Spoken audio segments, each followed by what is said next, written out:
bespoke radio for the masses. Headline edition, July 8, 1947. The Army Air Forces has announced that a flying disc has been found and is now in the possession of the Army. If the game is rigged, change the game. Game changer. I occasionally think how quickly our differences worldwide would vanish if we were facing an alien threat from outside this world. This is Fade to Black with your host, Jimmy Church, on the Game Changer Radio Network and KGRA, the Global Radio Alliance. I need your help to get to the year 1985. You're listening to Fade to Black with Jimmy Church on the Game Changer Network.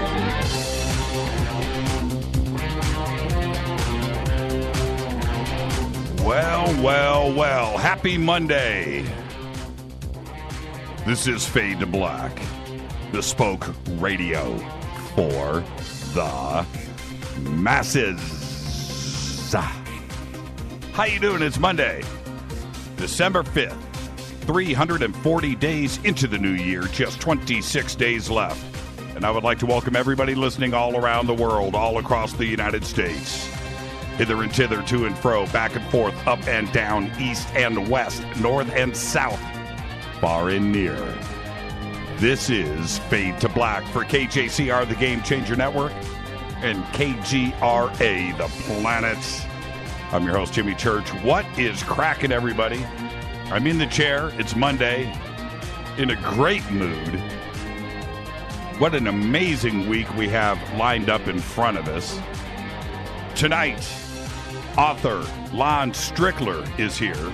His new book, Phantoms and Monsters, Unexplained Encounters. Tomorrow night, Courtney Brown and Dick Allgaier are going to be back with us with our annual remote viewing special. And then Wednesday night, Scott Wolter is here from America Unearthed, History Channel. Good friend of the show, and we're going to discuss the Oak Island map. Yeah. Scott is always great. It's always a good conversation with Scott. Thursday night is another Fader night with John Rappaport and his No More Fake Newsroom Live, and then that will be followed by open lines all night long. Call-in numbers 323-825-5045. You can follow us on Twitter, Facebook, YouTube. Everything is Fade to Black, J Church Radio, Jimmy Church Radio, whatever. You know what to do. Just go follow, like, and subscribe over on the website. Those three little buttons, follow, like, and subscribe. They're on every website on planet Earth. Go click on ours. You can email throughout the show tonight, and I'll get to as many as I can. Email is jimmy@jimmychurchradio.com. The Sandbox. This is a live interactive show. The sandbox for that interactiveness is hashtag F2B on Twitter. Get yourself TweetDeck, download it from the Twitter website, hashtag F2B, we don't bite. There will be 4,000 tweets tonight. Come over, get in the action. Now, I'm going to do 3 tweets. I admit it. I'm going to say hello at the beginning, what's up in the middle, and good night at the end. The rest of it is all you. Come and hang out with the conversation. If you don't tweet, there are plenty of chat rooms. KGRA, their chat room, and, of course, Spreaker and that chat room. Okay, very simple. Let's do this. Any questions or comments during the show tonight? Hashtag F2BQ. I do keep Twitter live to my left throughout the show. Okay, so hashtag F2BQ. Any questions or comments, I will see them there. All right, let's get this show cracking. Happy holidays, really, to everybody from all of our sponsors. Please visit all of them for great gift-giving ideas. Life Change Tea. Click on the banner over Jimmy Church Radio. That'll take you over to getthetea.com. Use the promo code Jimmy when you order, either online or over the phone, and get yourself free shipping. Because you know somebody. You are a fade or not. River Moon Coffee, makers of our coffee. That's right, we have our own coffee here, the Fade to Black blend, which I'm drinking right now. Just click on the banner. Go to River Moon Coffee. Use the promo code F2BBLEND, 15% off of your order. You'll see their new banner over on the website. It says Happy Holidays on it. Also, the Studio Dome Fader Not Special, stereo Bluetooth kit in a hard shell case, 2 wireless, true wireless stereo speakers, Bluetooth technology, $129. Everything you need, power, cables, everything is in the box, and you're going to get 60% off the normal price of $399. Just use the promo code JCRTWS. We will start a promotion this month with the Fade to Black headphones. Yes, we have 3 sets of headphones that are coming out with my name on them. And if my name is on them, that means they are very, very cool. All right? Designed by me. Also, get your Zipa today. Stop snoring tomorrow. That's right. Go. Right now. I did and I am.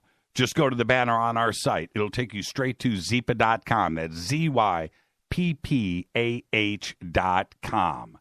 All right. And in a few short minutes, Dr. Jonathan Greenberg is going to be with us from Zyppah, and I'm going to introduce him to all of you. Now, we have a couple of notes. The first big conference of the season, which is the Conscious Life Expo, is coming up February 10th through the 13th. It's just 2 short months away. I cannot believe it. At the LAX Hilton, it's one of the biggest conferences of the entire year. I don't know, 5,000, 10,000 people at the LAX Hilton. It's amazing. It's right here in Los Angeles. We're going to be broadcasting Fade to Black from the Plaza Ballroom, the big room, on Friday the 10th. And then I'll be hosting the Ancient Aliens panel on Saturday. I'm going to introduce a bunch of speakers as they present over the weekend, too, as well. So just come and hang out with all of us. You just click on the banner over at JimmyChurchRadio.com for tickets and info. Speakers include David Wilcock, Corey Good, Richard Dolan, Linda Moulton Howe, David Hatcher Childress, George Norrie, Mike Barra, Nassim Haramein coming over from Hawaii, Laurie McDonald, Jason Martell, Sean Stone, William Henry, Danny Sheehan, who just got back from the Dakota Pipeline situation, and he's going to be there too as well. Can't wait to hang out with Danny again.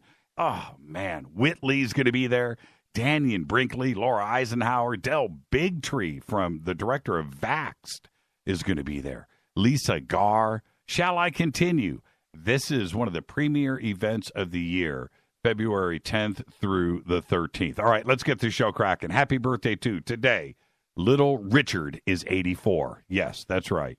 He's still alive, 84 years old. On this day in history in 1945, at 2:10 p.m., Flight 19. Yeah, it happened this day in 1945. 5 U.S. Navy Avenger torpedo bombers take off from the Fort Lauderdale Naval Air Station in Florida on a routine 3-hour training mission, and they never return. Fader fact. Check this out. I'm gonna share this with you. And it's strange, but it's been vetted, and it's a fact. Therefore, it is a Fader fact. Tupac Shakur's godmother was convicted of killing a police officer, escaped from prison, and fled to Cuba, where she has been living ever since 1979. That's a Fader fact. All right. That's a fact. It's a fact. All right, save the email. It's just a fact. I'm sharing it with you. Tomorrow at the water cooler, you can repeat it. Just give me some credit. All right? All right. Dr. Jonathan Greenberg. He is the founder, the inventor of Zyppah. After years of practical and theoretical research in the lab, he created Zyppah. He is a bioengineer with a doctorate in dentistry, and he is our newest sponsor here at Fade to Black. And I would like to introduce to all of you Dr. Jonathan Greenberg. Doctor, good evening. Good evening. How are you doing tonight? I'm doing good, And I want to thank you, first off, for your support and for Zyppah. And as we start to discuss this, I want to start off with one important question since I'm a user. Okay? Will it change? Sure. Will it change my voice? Actually, it's a great question. One of the things that we find that happens is many of the snorers are mouth breathers. And by breathing through your mouth when you sleep at night, it tends to dry out your mouth. And when you dry your mouth a lot, as long as, as all of us start to get older and our baby boomers, things don't work as well. And so snoring as we get older, our voice does start to change because we're drying out. A lot of our singers that we grew up with in rock and roll bands, right, as they get older, their voices go away. And so we actually treat a lot of singers. We're doing a research study right now with singers on their voice and by using the mouthpiece, how the impact that is having, because it's making them less mouth breathers, more nose breathers, and keeping their throats much moister than it would be normally. So that's actually a great question. So I get to keep my deep, berry white tone. It's not going to go away. Your wonderful speaking voice, which is fantastic for radio, absolutely. You end up not losing it. You'll do great. Okay. All right. Now I feel much better because it works. And what makes it does? It really does. It works. What makes Zypa different than the other products that are out there? Great question again. So Zypa, one of the ways people ask me how I came up with the name, and it's actually Happy Z backwards. I wanted to have something that would be memorable, but would also be easy and make sense. So when you hear Zypa, you go, well, how do I spell it? How do I find it? And the way I came up with it, I said, what is something that everybody can agree on that they want? And it's kind of, they want happy sleep. They want sleep to be wonderful, not restless. They want to wake up feeling totally refreshed and great in the morning where they're just jumping out of bed. And so I said, Happy Z. Everybody can relate to that. Well, what's that backwards? We came up with Zypa. So if anybody wants to find out more information, the website, which is zypa.com, is zyppah.com, which is just the Happy Z spelled backwards. But to your point on what makes it unique, when we think about snoring, and this is part of what you have to understand, or at least what I like to do is, from an engineering background, I like to look at what the problem is. And if I understand the problem, I then know how to fix it. And snoring is simply about a big tongue in a small mouth. And as we get older, we start to lose that muscle tone. And what happens is that tongue starts to fall backwards. And as it falls backwards, closing out the airway. To use an analogy, think of a garden hose. And when you have a garden hose and you don't have enough water pressure, you need to clean the car or such, what do we all do? And the pressure's already turned up. We put our thumb over the end of that water hose, don't we? Right. And when we do that, it increases the speed, the force, and the pressure dramatically. Well, air is like water. It's a fluid, but much less dense. So as that tongue falls back, it closes the airway and it accelerates and increases the speed, the force, and the pressure of that air, and that creates turbulence and dries out your throat. And that turbulence, like an airplane engine, creates noise. Now, I have a lot of people and patients that come to me and say, but doc, I know it's my nose. My nose is what's causing my snoring. It's not my tongue. And so I say, well, let's be logical. If it's your nose, how come you don't snore while you're awake? Right. Because, right? Right. We only snore while we sleep. Nothing happens to the nose when we sleep different than when we're awake. But when we fall asleep, our muscles relax. Our tongue's a muscle. And when that tongue relaxes, if you think about it, most people who snore know if they're on their back, their snoring is much worse. And why is that? Well, again, because gravity is pushing the tongue backwards, blocking the airway. If you're on your sides or your stomach, you can still snore, but not nearly as much. On your back, gravity has its best direction. In fact, you look at those snore beds and mattresses, the sleep number, and what they're doing is they're raising the bed because it's changing the angle so gravity doesn't push the tongue back as much. Yeah, I thought about that. Yeah. So we also know that when we have alcohol is a great muscle relaxant. So snoring is always worse with a little alcohol. So now that we understand the problem, that it's the tongue, how do we fix that? So most of the mouthpieces that are out there work by bringing the jaw forward. And that, the tongue's attached to the jaw. If you bring the jaw forward, that works pretty good. And that will advance the jaw and advance the tongue. And that you can have some pretty decent success with. But I was concerned because the success wasn't great. And I'm one of those competitive type A, non-PC people. I, get very vigilant about results. And my kids know this because I was never that PC dad that would let them win. I always said, if you're going to beat me, you're going to have to earn it. And when it comes to my patients, I want to make sure that I can really work hard to get them the best results. And I said, if it's about the tongue, let's go directly after the tongue. Instead of just bring the tongue forward indirectly, let's go directly after it. And my first creations had a rigid bar that went back to hold the tongue down. And that worked fantastic. However, the negative of that was that it would cause people to be uncomfortable. It might cause some gagging and excess saliva. So what really changed life with the appliance was when I came up with the elastic band. And that elastic band made everything far more comfortable. And then I combined it with bringing the jaw forward. And so combining those two just got us significantly better results than either one by themselves. And that's where we went. And then, of course, we made it fun, as you know, with some fun colors and different types. So we've got for women, and we were a sponsor with Susan Komen for breast cancer awareness. But then we have one for the military, one for USA. All our products are made in the USA itself. Wanted to keep it home and keep the manufacturing here. But make it fun with different bright colors instead of something kind of boring and medicinal. Again, with something that works really well. And one of the things we tell people, because when somebody sees something or they see an ad, they go, does this really work? I've heard all these things. I don't want to waste my time or my money. I don't want to get ripped off. And to us, the customer service that's what's huge. It's that 5-star customer service that we go after with every single customer, because we don't want to be just here tomorrow. We're not looking to make $1 tomorrow.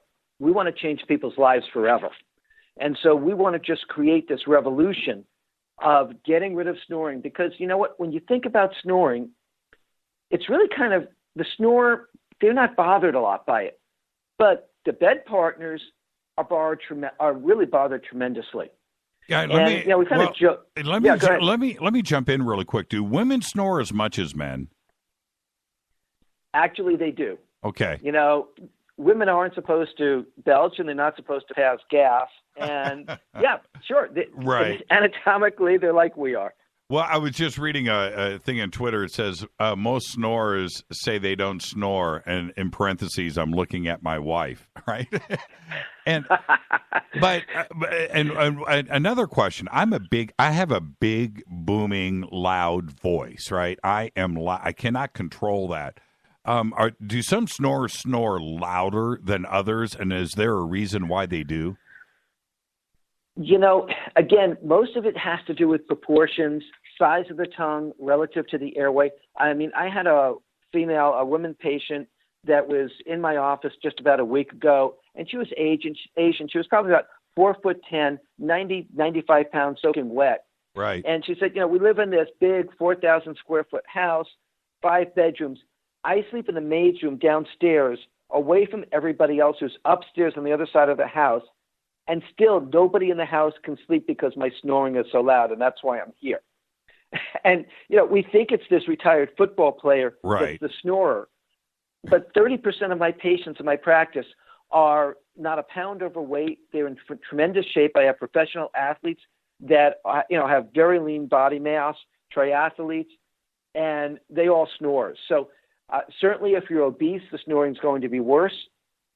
But, these apps that are out there today, and the smartphones, of course, I can't tell you how many couples come into my office and they have the smartphone of their spouse who swears that they don't snore.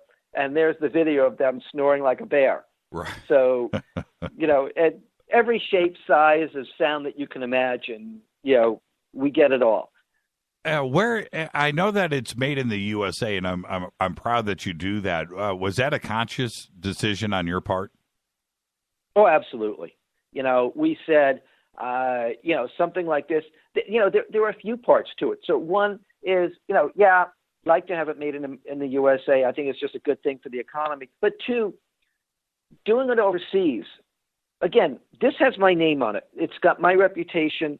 We treat more patients for sleep apnea and snoring than probably any other, any other dentist that's in the country. Maybe there's another 3 or 4 in the country that do a similar number. But that's my reputation on the line. I do a lot of radio and TV interviews, and if I'm putting something out there that I'm behind, that I've created and invented, it's very critical to me that I am hands-on all over it. So our manufacturers in here in Southern California as well, because if there's a problem, I need to get down to the factory, and we have these long, hard talks. Also, if we're going to try and create, we look at the feedback from our customers on what they like, what they don't like, and how we can constantly improve things. So having a manufacturer that's close by allows me to keep making those tweaks so that we constantly evolve and make sure this appliance is, really the best thing that's out there. And to that end, why is it so comfortable? Because I've used other products in the past. I still have them in drawers, somewhere over at the house, and they hurt. And I'll use them for a month, and, they can be effective, but it's not comfortable, and I stop wearing them because it hurts. These Zipa, first night in, it's just right there. Why are they so comfortable?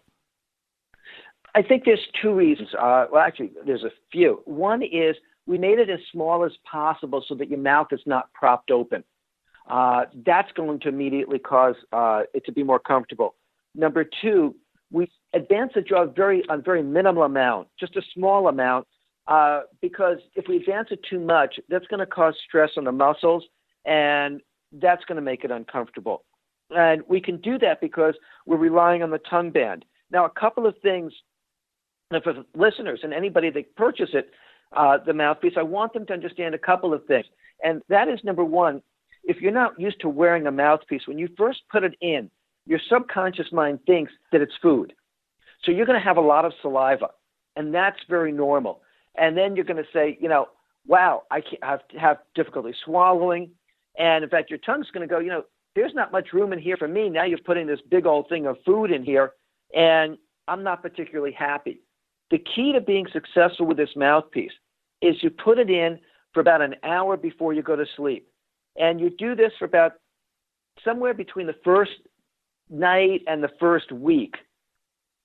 If you follow what I'm saying, it'll be fantastic. And so you put it in an hour before you go to sleep, and then you get distracted. Watch TV, listen to a wonderful radio show like this, answer email, do whatever you like to do. And after about half an hour, your subconscious mind goes, you know what? He's not chewing it. It doesn't seem to be turning to mush. Maybe this isn't food. And then the saliva faucet literally turns off. By then, you're pretty tired, and then you just go to sleep. But I always tell people, if after 5 or 10 minutes you're not comfortable, you're not getting to sleep, take it out. Next night, do the same thing. And somewhere between the 1st and 7th night, you're going to wake up in the morning and go, wow, that was a piece of cake. The other thing that you mentioned, which is, I think, really important, is if for any reason your teeth are tender with this mouthpiece, and it's particularly with this mouthpiece, if for any reason the teeth are tender or the gums are tender, it feels like your teeth have moved in the morning, it's very important. What you've done is you've fit the appliance, but it's not perfectly fit. So what you need to do is just reheat it. It's just like a sports mouth guard, but it's slightly off. So just reheat it, and when you reheat it, bite back into again, go up and down, and that will remold it just perfect. It'll get that last tweak in there. Because with this mouthpiece, you should not have any pain. You should not feel any movement from the teeth, tenderness in the gum tissue. It should be very comfortable, just as you said. Yeah. The other brands that I have used over the years, my jaw muscles, oh, man, just killed me. It scares you away from doing it, no matter what it does for your partner in bed. Right? That didn't sound right, but no matter what it does for your partner in bed, your jaw muscles, at least with me, just completely hurt.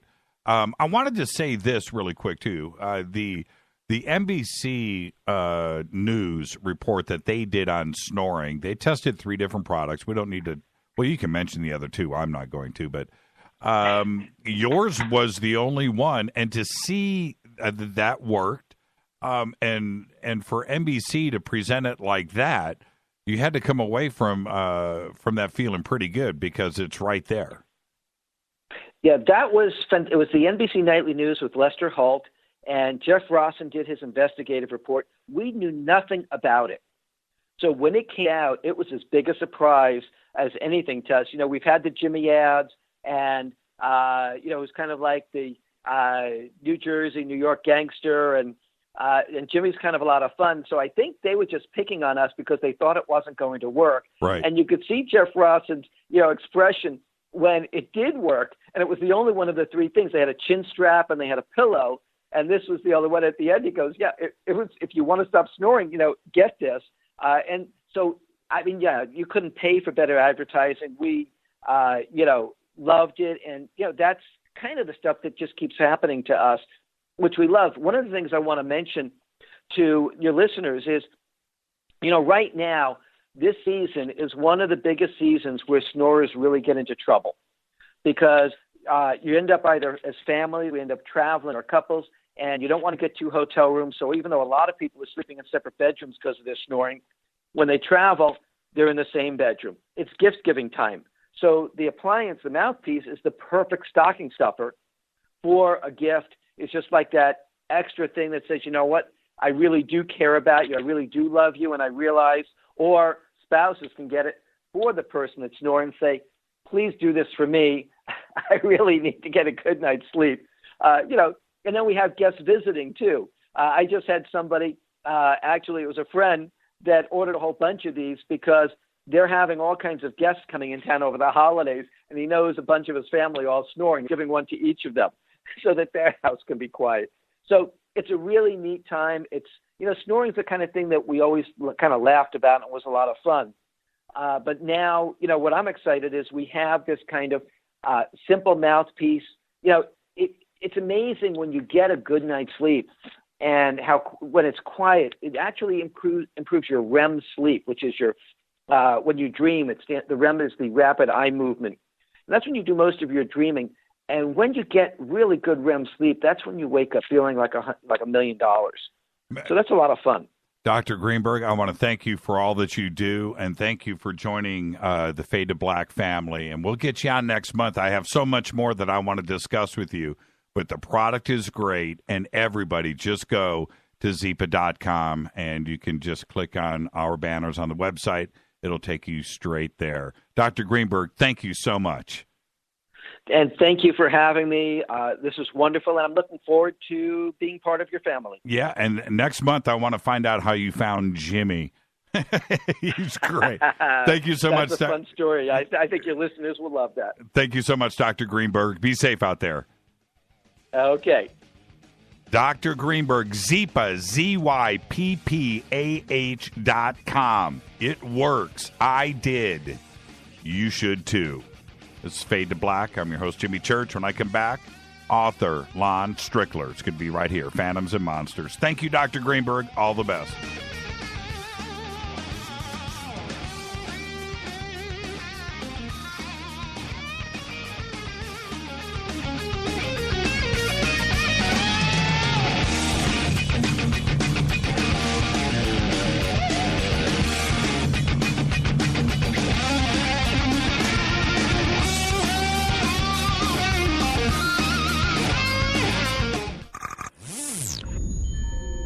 You're listening to Jimmy Church, Fade to Black.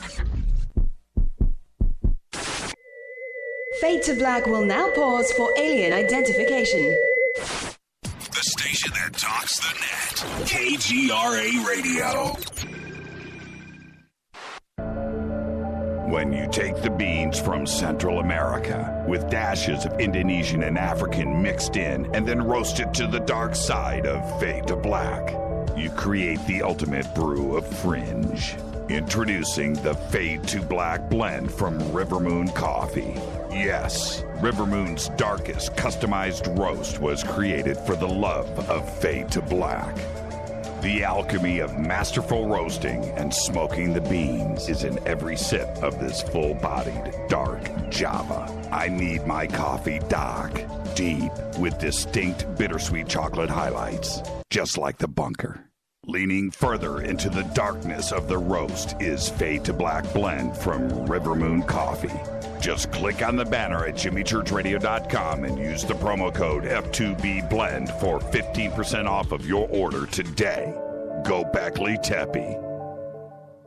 Hi, folks. It's a holiday season with hope in the air. Things to look forward to and no time for despair. Health can be a challenge, and so can the mail. So Get the Tea wants to help you by giving you a sale. Buy 2 months of Super Tea and get 1 month for free. No limit. That's buy 2 months of Super Tea and get 1 month free. That's a savings of $35. Where? GetTheTea.com. That's GetTheTea.com. Scroll down on the front page and find the buy 2, get 1 free ad. Click it and save. Orders over $100 get free shipping. Send the gift of life.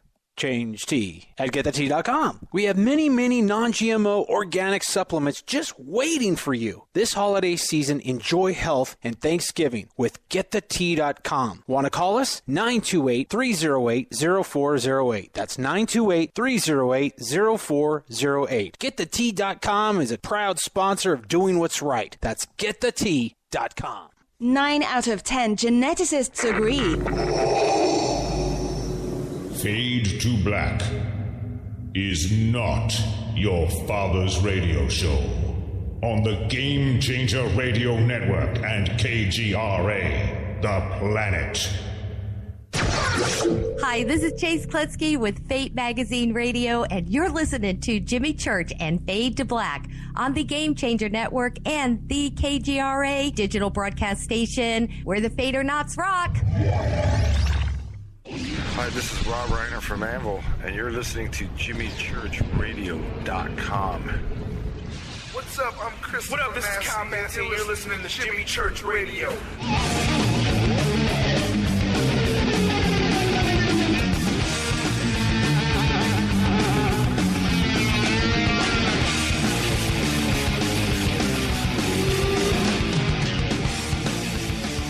All right, welcome back. You can follow me on Twitter right now at JChurchRadio. You can follow Lon at Phantom Monsters. Tonight, author Lon Strickler is here. We're going to discuss his new book, Phantoms and Monsters, Unexplained Encounters. Tomorrow night, Courtney Brown and Dick Allgaier are going to be here for our annual remote viewing special. Wednesday night, Scott Wolter of America Unearthed is going to be here. We're going to talk about the Oak Island map. Thursday night is another Fader night with John Rappaport and his No More Fake Newsroom live. Open lines all night long will follow that. But tonight, it's Lon Strickler. At an early age, Lon realized that he had the ability to sense spiritual energy and found this useful in the field when he was conducting investigations. Most of his early field work concentrated on spiritual activity at historical locations. In 1981, Lon experienced a Bigfoot encounter near Sykesville, Maryland, while fishing on the south branch of the I knew I was going to mispronounce that, Patapsco River. As a result of the incident, he included cryptids as an important part of his research. Lon started the Phantoms and Monsters blog in 2005, and his research has been featured on hundreds of online media sources. Several of them published reports have been presented on various television segments, including History Channel's Ancient Aliens, Syfy's Paranormal Witness, Fact or Fake Paranormal Files, and Destination America's Monsters and Mysteries in America. He has had multiple guest appearances on Coast to Coast AM, and he was featured on Destination America's Monsters and Mysteries in America television show for the Sykesville Monster episode. 2014, Lon and Sean Forker founded Arcane Radio, in which they both host with our friend Butch Witowski. Strickler is the author of Phantom and Monsters, Cryptid Encounters, Strange Encounters, Bizarre Encounters, Mysterious Encounters, and Phantoms and Monsters, Unexplained Encounters, which we're going to discuss tonight. His website is phantomsandmonsters.com. I would like to welcome to the first time to Fade to Black, Lon Strickler. Lon, good evening. How you doing, Jimmy? I'm doing good. You know, that you've been so busy. That was a mouthful of an introduction and bio, but your blog, Phantoms and Monsters, I was talking about this with you earlier before the show. I couldn't stop reading the blog for the last 2 weeks. This is some serious work that you've been putting into this. My first question before I get to my disclaimer is where do you collect this? Is it just from readers of the blog? You've got secret sources out there. It's extraordinary. Well, for the most part, it's readers or people that come across a blog, while they're surfing the internet. But most of the stories are from, most of the accounts are from just ordinary people that are trying to find answers for what they saw. Right. Because for most of us, and you know this as well as I do, we go out and read or watch YouTube or do what we have to do to research the paranormal, and it's the same stuff over and over again. But that's not what you do here. These aren't the same old stories. This is fresh stuff. I'm very impressed. Yeah, that was my aim at the beginning of, when I started the blog. When I first started out, it was mostly personal encounters or investigations that I did when I was younger. But as it started to pick up a little bit of steam and notoriety and people were starting to read it, I was soliciting accounts from people, and that's where it's at now. And I get it from all kinds of sources, but it's not one of these things where I just take what I get. I do check into it for the most part. Yeah, you have to do a certain amount of vetting for sure. Right. Okay, before we get started here, you get the first time guest disclaimer. The next time you're on the show, you're not going to get it, but you get it tonight. And the disclaimer is this. It's just you and I sitting on my couch having a conversation between friends. Where we start, and where we end, but we're going to end as friends. Are you ready to go? I am. All right, let's do this. One of the things that you touch upon and you mention is that you realized at a young age that you had something going on and you started to take advantage of it. How old were you when you discovered this, and what was it? Well, I think I was around 8, I think. Maybe a little before that, but I was actually born and raised, and I actually live again in Hanover, Pennsylvania, which is just down the road from Gettysburg. So, I took advantage of the battlefield, going to the battle, getting on my bike and riding to the battlefield. During the summers for the most part, I started realizing that I was picking up on, and of course, then I didn't realize what it was, but I was picking up on the energy of the battle.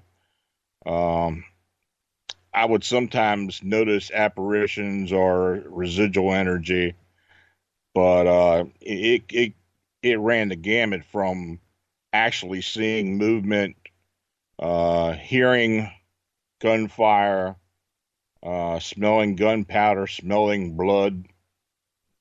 It was a lot of physical realization, and I really didn't get a whole lot of thought, though.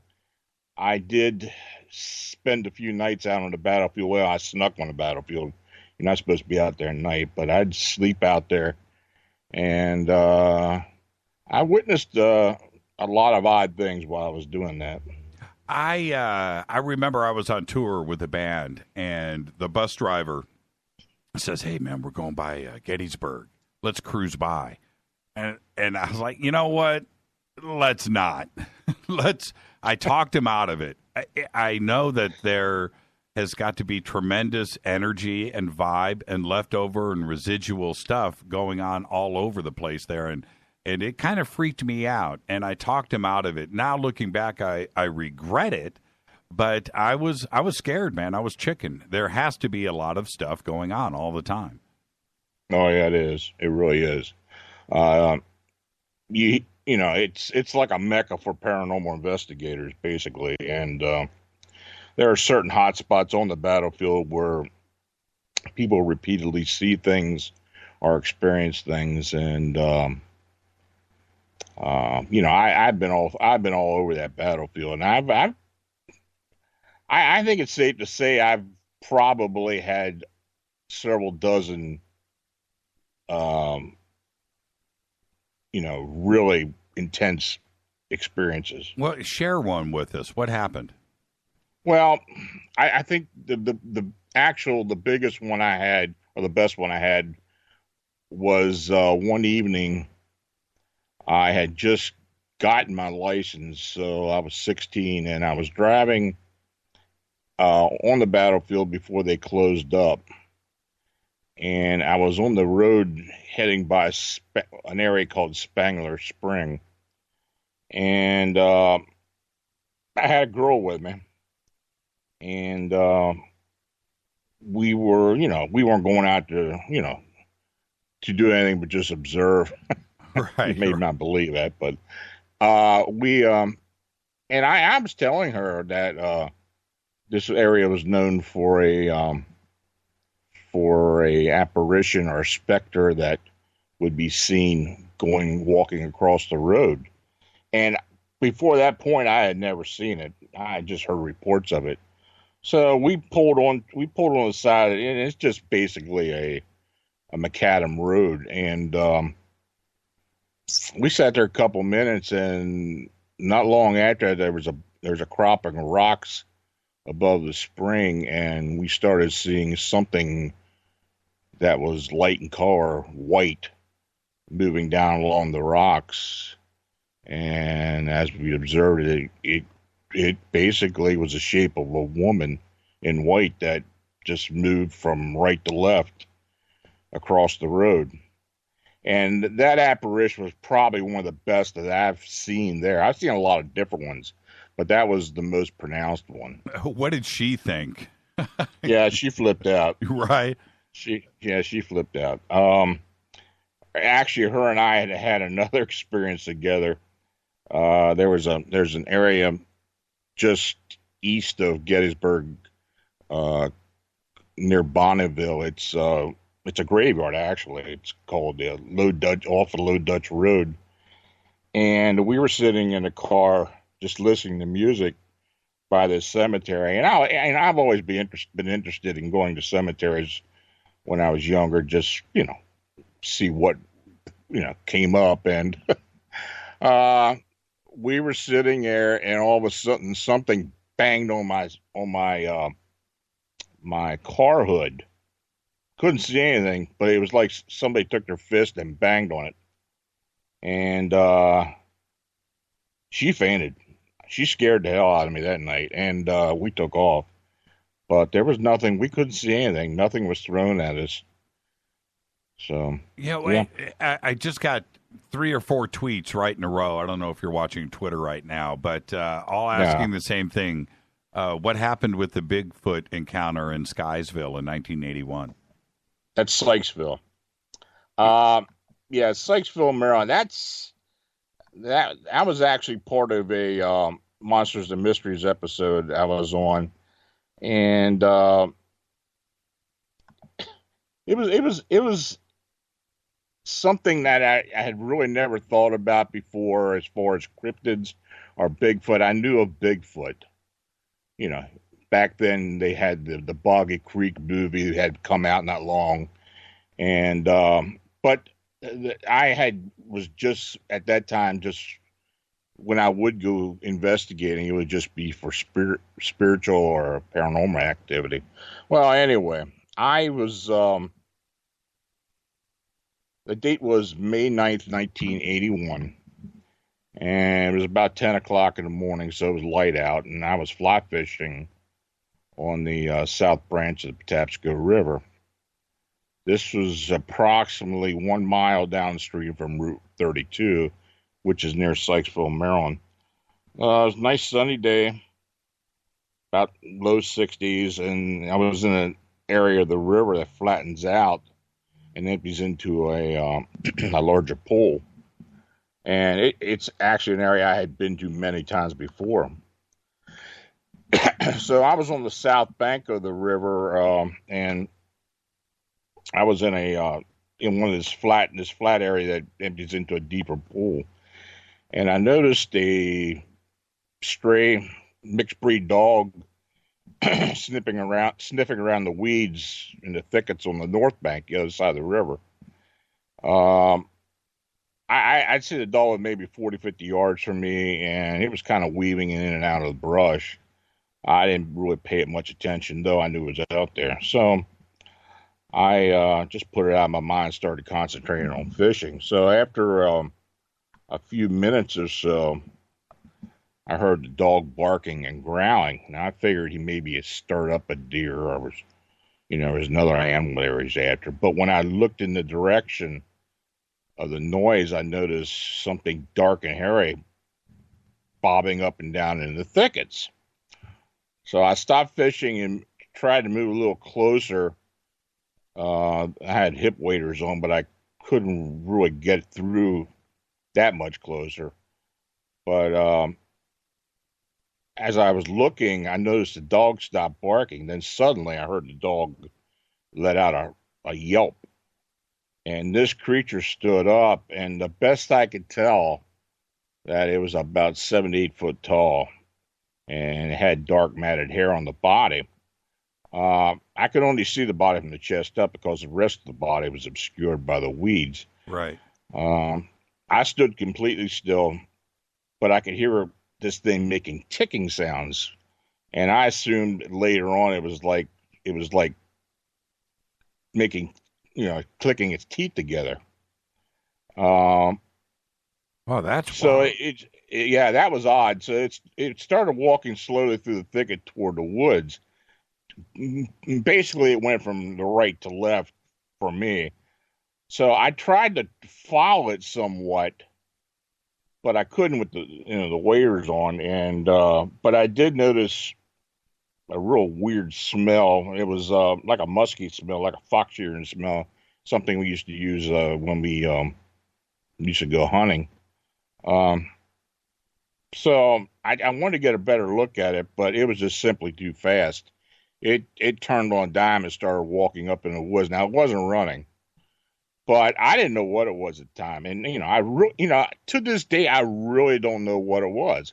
I do believe it was a Bigfoot, what people consider a Bigfoot. Right. But it looked like like a Neanderthal or some type of caveman type being. Did go ahead. Did it see you? Yeah, it looked at me. Wow. It stopped there and looked at me. Definitely a male because I see the genitalia on it. Right. It was it had hair covering its body, but the face was very sparse of hair, and there was some hair on the top of the head, down around the bottom of the chin and all, but the face itself didn't have much hair on it at all. So did he care Did he care that you were there? Not really. It didn't seem like he did. Right. I couldn't really make out his facial expression. I do know he was looking at me, but he didn't stand there long. He turned around and started walking briskly up into the woods, and I couldn't keep up with it. There's no way I could get across there, and of course I had waders on too. Right. So I decided to go back to the car and drive into Sykesville and make a report, tell somebody what I'd seen. And on my way back to the vehicle, I noticed the dog. He had actually gone across the river and come up on the road, and he had a little bit of blood on it, but he looked okay, so I didn't really want to fool with him. So I got in the car, and what I did, I drove the nearest telephone, which was located outside of a bar, which is right as you go into town, right by the river. Local police told me to go back to the area and they'd meet me there. So, I got back in the car, and it only took me about 3 minutes to get back there. It's that close. But I was amazed by the time I got there, there was a Maryland State cruiser there, police cruiser, sitting there, and the guy was putting tape up. And he told me, he said, "Look, you got to get in your car and get out of here." And I told him, I said, "Look, I was the one that made this call." He said, "No, I don't want to hear it. Get in, get out." Really? So that was kind of strange. I was trying to figure out how. Then I was trying to figure out how he had gotten there so quick. Right. So about an hour later, and I lived in Sykesville at the time, I came on back, and there were cars all up and down the road. It was I had to park about a quarter mile away to just walk back to the scene. So when I did get there, there was a Howard County cop there on the road, and I kind of said, "Well, what's going on?" He said, "Somebody said they saw a Bigfoot." I said, "Is that right?" He said, "Yeah." He said, "I don't know what's going on," but I was looking, and I mean, there were all kinds of dark vehicles and people roaming in and out of the weeds and the woods, and there must have been about 25, 30 people out there, and they had several dogs as well. They converged. Let me ask you this. When you made the 911 call, were you talking to the local sheriffs, or were you talking to the Maryland State Police? No, I was talking to the local Sykesville policeman. Right. Yeah, it was just, there was actually a number I had to find. There was no 911 system in the county then. Okay. But they told me to go back, and, the only thing I can figure is I did find out much, much later that there had been a Bigfoot sighting in a report down in a place called Marysville, which is like 5 or 6 miles downstream earlier that day. So they had the heads up on this thing, but it was still strange. The fact that they were going through all of this, and they had it was interesting because they had a huge tent set up, and I could hear helicopters. Didn't see any, but I heard them. Wow! And it's almost like what they do if there was an escapee or something. Yeah, that's what it sounds like to me. It was all hands on deck. Did they ever come up? Did you ever get interviewed? No, and in fact, I got in contact with the Baltimore TV stations that day and mentioned it to them. So they told me, "Yeah, give us a call back tomorrow, and we'll give you a call, and maybe we'll get somebody to interview about it." So I waited a day, 2 days. I finally got a hold of one of the stations, and the guy told me, he said, "I don't even want to talk to you." And actually, that was what it was. That's what I got from the other media outlets as well. So they got the word to keep it quiet. It was really strange. I had actually several years later, I had received a letter from one of the Sykesville policemen who was there that day, and he verified everything that happened. And I do believe that whatever they were looking for or whatever I found, they caught. I really do believe that. Oh, you think they caught? Oh, that's interesting. I think they got it. Yeah, I do. I really do. Was there any sightings in that area after that over the years? Yeah, there have been. That area in particular from Sykesville. Well, let's put first of all, let's put the Sykesville monster incident happened in the early 70s. This was a supposed Bigfoot that had actually gone into people's property. One incident where he had gone in somebody's kitchen and had been raiding chicken coops and a whole lot of different properties up and down the Patapsco River. That was approximately 7 or 8 years before this happened. My incident happened, but that was reported pretty extensively by some of the local media. Now, I really didn't know anything about that because I had just moved down there, back in 76. So I didn't know anything about this, but after I did find out this did happen to me, then I did hear about that, and I started doing my own investigation as well. And in fact, I personally interviewed about 8 other witnesses that weren't interviewed before that had an incident with this Sykesville creature, Sykesville monster. So, yeah, I mean, I got a pretty good idea and a thought that maybe something interesting and other was going on. Then there had been some other sightings since that. Class A sightings, actually. There have been 3 other Class A sightings in that area over the years. Were there any UFO sightings too at the same time? No. Okay. And what I wanted to ask you was the interdimensional possibilities with Bigfoot. With your we've got about 1 minute here before the break, Lon, so I'll get this out quickly. With your sighting, was there anything before the sighting? You know what I mean? Or did Bigfoot seem to you to just appear there on the banks of the river? I don't think it appeared there. I think it made its way there. I don't think there was any type of interdimensional, though. I of course I don't know, but I think this thing had actually come from another area and had walked there. What do you think about the interdimensional side of Bigfoot and those possibilities? That's maybe one reason why we haven't found a body or anything. I strongly believe in that, and in fact, Stan Gordon has been talking about this for years, and yes, he has. I prescribe to his theories on that. Yep. Yeah, let's take a break right here, Lon. Great stuff. That is when you said there's been Class A sightings. It sounds to me like you had a Class A sighting. Did you? Well, it was classified by BFRO several years later as Class A. Yeah, absolutely. Our guest tonight, author, blogger, radio guy, Lon Strickler. I'm your host, Jimmy Church. This is Fade to Black. We'll be right back. More with Lon in just a second.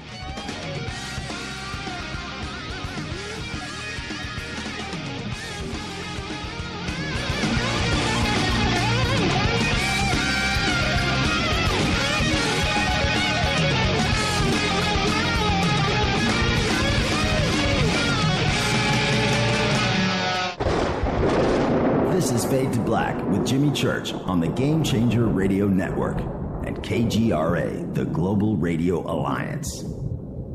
The station that talks the net. KGRA Radio. Hello, I'm Katie, and you're listening to my main man, Jimmy Church, on jimmychurchradio.com. Hi, this is Ray Hobbs here, repping the planet, and you're listening to my good friend, Jimmy Church, Fade to Black, on the Game Changer Network and the KGRA Digital Broadcast Station. How you doing? It's Jimmy here from Zipa. Today I wanted to tell you about my efforts to achieve global elimination of snoring. It all starts with respect. Respect for yourself and respect for others. Listen, you think you're being a nice guy or a nice girl by letting the guy or girl next to you sleep and snore every night. It's the ultimate disrespect to have that happen. You wake that person up and you tell them, go to Zipa.com now. ZYPPAH.com. We're not going to tolerate this, all right? Snoring is not okay. Someone next to you is snoring, you tell them to buy a Zipa. ZYPPAH.com. I know that you're listening to these snoring things and you're thinking, well, it don't apply to me. I don't have these problems. A lot of people are in denial, but it's true. Listen, if you're snoring, you got to stop it. What you got to do is get this fixed. Get a Zipa and change your life. ZYPPAH.com. This is Toby Kebbell. You're listening to JimmyChurchRadio.com. Don't hurt me, Jimmy. I'm only little. Hey, I'm Adrian Grenier. And this is Ari Gold. We're of the Honey Brothers. Well, yes. We are of the Honey Brothers. Hey, I'm Adrian Grenier. And I'm Ari Gold. We're the Honey Brothers. And you're listening to Jimmy Church. The Revolution. What's up, Fadernauts? Studio Dome loves Fade to Black and the F2B audience so much that they have put together the ultimate stereo Bluetooth system. They've done it just for you. Man, check this out. The Studio Dome SBB2 stereo system is here. It's featuring 2 Studio Boombox 2 SBB2 wireless Bluetooth speakers, packed in its own custom hardshell case. This Studio Dome system features the very latest in stereo Bluetooth technology. The 2 full-range boomboxes are in true wireless stereo. You've got to hear this. It's amazing. It's just $129, and use the promo code JCRTWS, and you'll also get free shipping. It's simple. Just go to jimmychurchradio.com, click on the Studio Dome banner. Go Beckley Tepe. This is Micah Hanks of the Gralien Report, and you're listening to Jimmy Church on Fade to Black, across the globe on the Game Changer Radio Network and the one and only KGRA Radio, The Planet.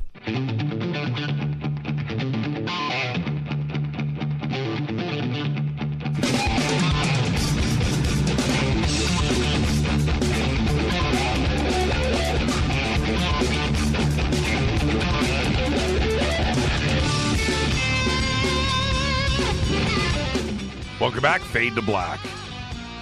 I'm your host, Jimmy Church. Our guest tonight, author, researcher, radio guy, blogger, Lon Strickler is here. Tomorrow night, Courtney Brown, Dick Algeier are going to be here. We're going to do remote viewing. And Wednesday night, our good friend Scott Wolter will be back from America Unearthed, and we're going to talk about the Oak Island map. Now, Lon, one of the things that I talked about right at the front of the show is your blog, the books, but the blog. And when you get into your blog, it's one of those, which I enjoy so much, it's a rabbit hole, right? You just get sucked in. And one of the cases that you are known for is the Eckhart family case and their alien encounters. And you have thoroughly it is a crazy amount of reading with that. And I'm going to invite all of my audience to go and check it out over on your blog. But what is the case? What happened? And I want to then, after that, move on to some updates. Tell us about David Eckhart and his family. Well, back in the summer of 2008, I had noticed a video on YouTube of, it was just a short 1-minute video of this supposed small being that was peeking out of a bathroom into a bedroom.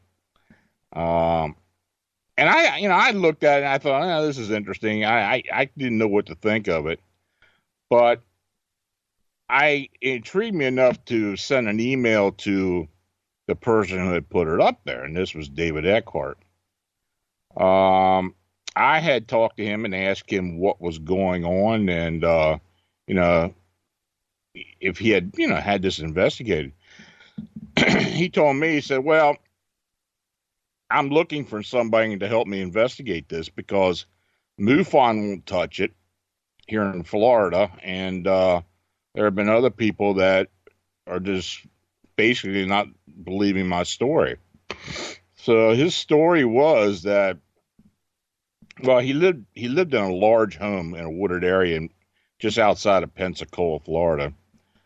He described it as his dream home, and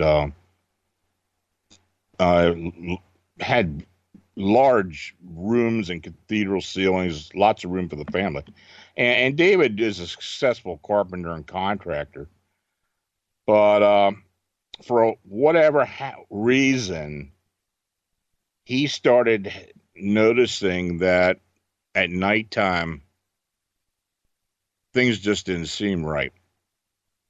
And basically, there were noises all through the house. He wasn't sure what was going on, so he started putting up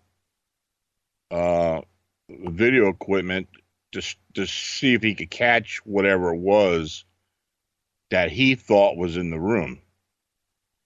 He captured was this Well, man, I don't mean to interrupt, but was he hearing like footsteps and just stuff that that wasn't natural to home sounds? He was hearing these deep noises. He thought he was hearing voices, but he couldn't make out what it was. I don't think his wife was really observant of it at first, but he knew something was going on. And so he started putting this equipment up. And he did capture this short video of a being. And it was actually 2 or 3 frames that he had spliced together from this video. And because the thing showed up and instantly disappeared. It was weird. So not long after that, he had, I think, he knew something was going on, and he didn't know what this was. So he had actually had an incident where somebody or one of these beings had shown up in his bedroom at night while he was awake and made itself known to him and basically abducted him. In the story, it's really an incredible story. It is basically countless abductions, home invasions by these beings, and this it was reptilian type beings, it was small grays, large grays, but they didn't want to. They didn't hurt him, and in fact, they did help him get over a very bad case of rheumatoid arthritis. He was cured basically from it. They did something to him. And so I went ahead and I started taking a serious look at the videos he was giving me and some of the evidence. And, it took me a while to really start buying into what he was telling me and some of the evidence that he had collected. But after a while, he started going deeper into his story. And, it really sounds, if you're a novice, you're really going to think it's far-fetched. But, and in fact, I have talked to him about writing a book one day. And that we very well may do that. I don't know if we're going to do it or not. Some of the things that had happened that he had seen, that he described to me, have not been released. And I'll be honest with you, I don't really think that I'm the one that should tell it. I think if anybody would, disclose some of this, it would have to be him. But it was some pretty earth-shaking stuff. Yeah, and why wouldn't you? I mean, is it because? Well, why? I just have to ask why. Because it's graphic. Basically, I can tell you. I can tell you one thing that he did describe me. He was when they abducted him, and they abducted his family as well. They abducted his wife and his 2 children. And in fact, they are still experiencing occasional abductions. But anyway, he explained to me one time that he was taken to this, and the locations are underground locations on this planet and underwater locations, no off-world type of facilities. These are all Earth-based facilities. And one incident where he was taken into this huge cavern, and there were actual people being used as slaves to dig and do, all the manual work. There were other alien type beings there as well. But he told me, he said, he was very graphic about it, that they do they do abduct humans to be slaves for them. Did he ever say why him? Why his family? Yeah, and that's something he's never really been given a straight answer about. And in fact, one of the weirdest stories out of all this is that these grays would actually show up in his house during the day with other grays, kind of like on a tour, because they were fascinated by the way we live. And David, you know, he was just so matter of fact about it that he said, I'd be sitting here eating breakfast and they just show up and they've had 4 or 5 of them with them. And they're going around the house. They're showing them the house. Like a tour. Like a tour. Yeah. And then there was this Gulf Breeze thing that happened on May 4th back in 1989. And I read the entire encounter. And wow, share that with the audience. That's crazy. Yeah, it was basically, he had moved down there from Cleveland, and when he had first moved down there, I assume he was living near a palm grove or something like that. Well, anyway, he and his cousin, I think it was his cousin, were noticed one of these alien type beings one day, and they chased it in through this grove. And this actually happened a couple times. They were chasing this thing around. And of course, this Gulf Breeze area has been known for a lot of UFO activity, and there's other alien activity going on there as well. It hasn't gotten out that much, but believe me, other people are experiencing some strange things in that Gulf Breeze, Pensacola area. Yeah, this week I went and revisited the old story about the Gulf Breeze 6. Yeah, the six guys in the army that came over from Germany and went to Gulf Breeze to kill the Antichrist. Yeah, that's a crazy story, man. Yeah, but it's Gulf Breeze, you know, and yeah. I don't know the whole Ed Walters thing. I'm still not so sure about, and especially since they found the the model in his house, right up in the attic or the garage after he moved out, and that kind of killed the Ed Walters part of the story, at least with some of the things that he was photographing. But that has nothing to do with all of the other stuff that has been seen, up and down that area and videotaped and photographed that had nothing to do with Ed. And certainly we have the Eckhart part of it. Right. Well, I actually devoted a chapter to David's encounter, his family's encounters, in the last book, which was Mysterious Encounters. So if anybody wants to read that, plus a few other things that he witnessed, it's in there. So back to Gulf Breeze and this incident on May 4th. Yeah. Well, like I said, that story, David really never told me that story. His wife did, quite honest with you, because it was something that I don't know. He didn't want to tell me about it at first when we first met. He was more concentrated on what was going on with him. But it was just strange. Some of the things that he encountered with this being. I don't know how much of it that she told me that was actually what happened. This is something that David and I are going to have to talk about and go through if I go any further with this. It is an incredible story, and for everybody, I just want to let everybody know that Lon has got a complete history and documentation and pages committed to this, and you can go and sit and read forever. But just an incredible case, incredible.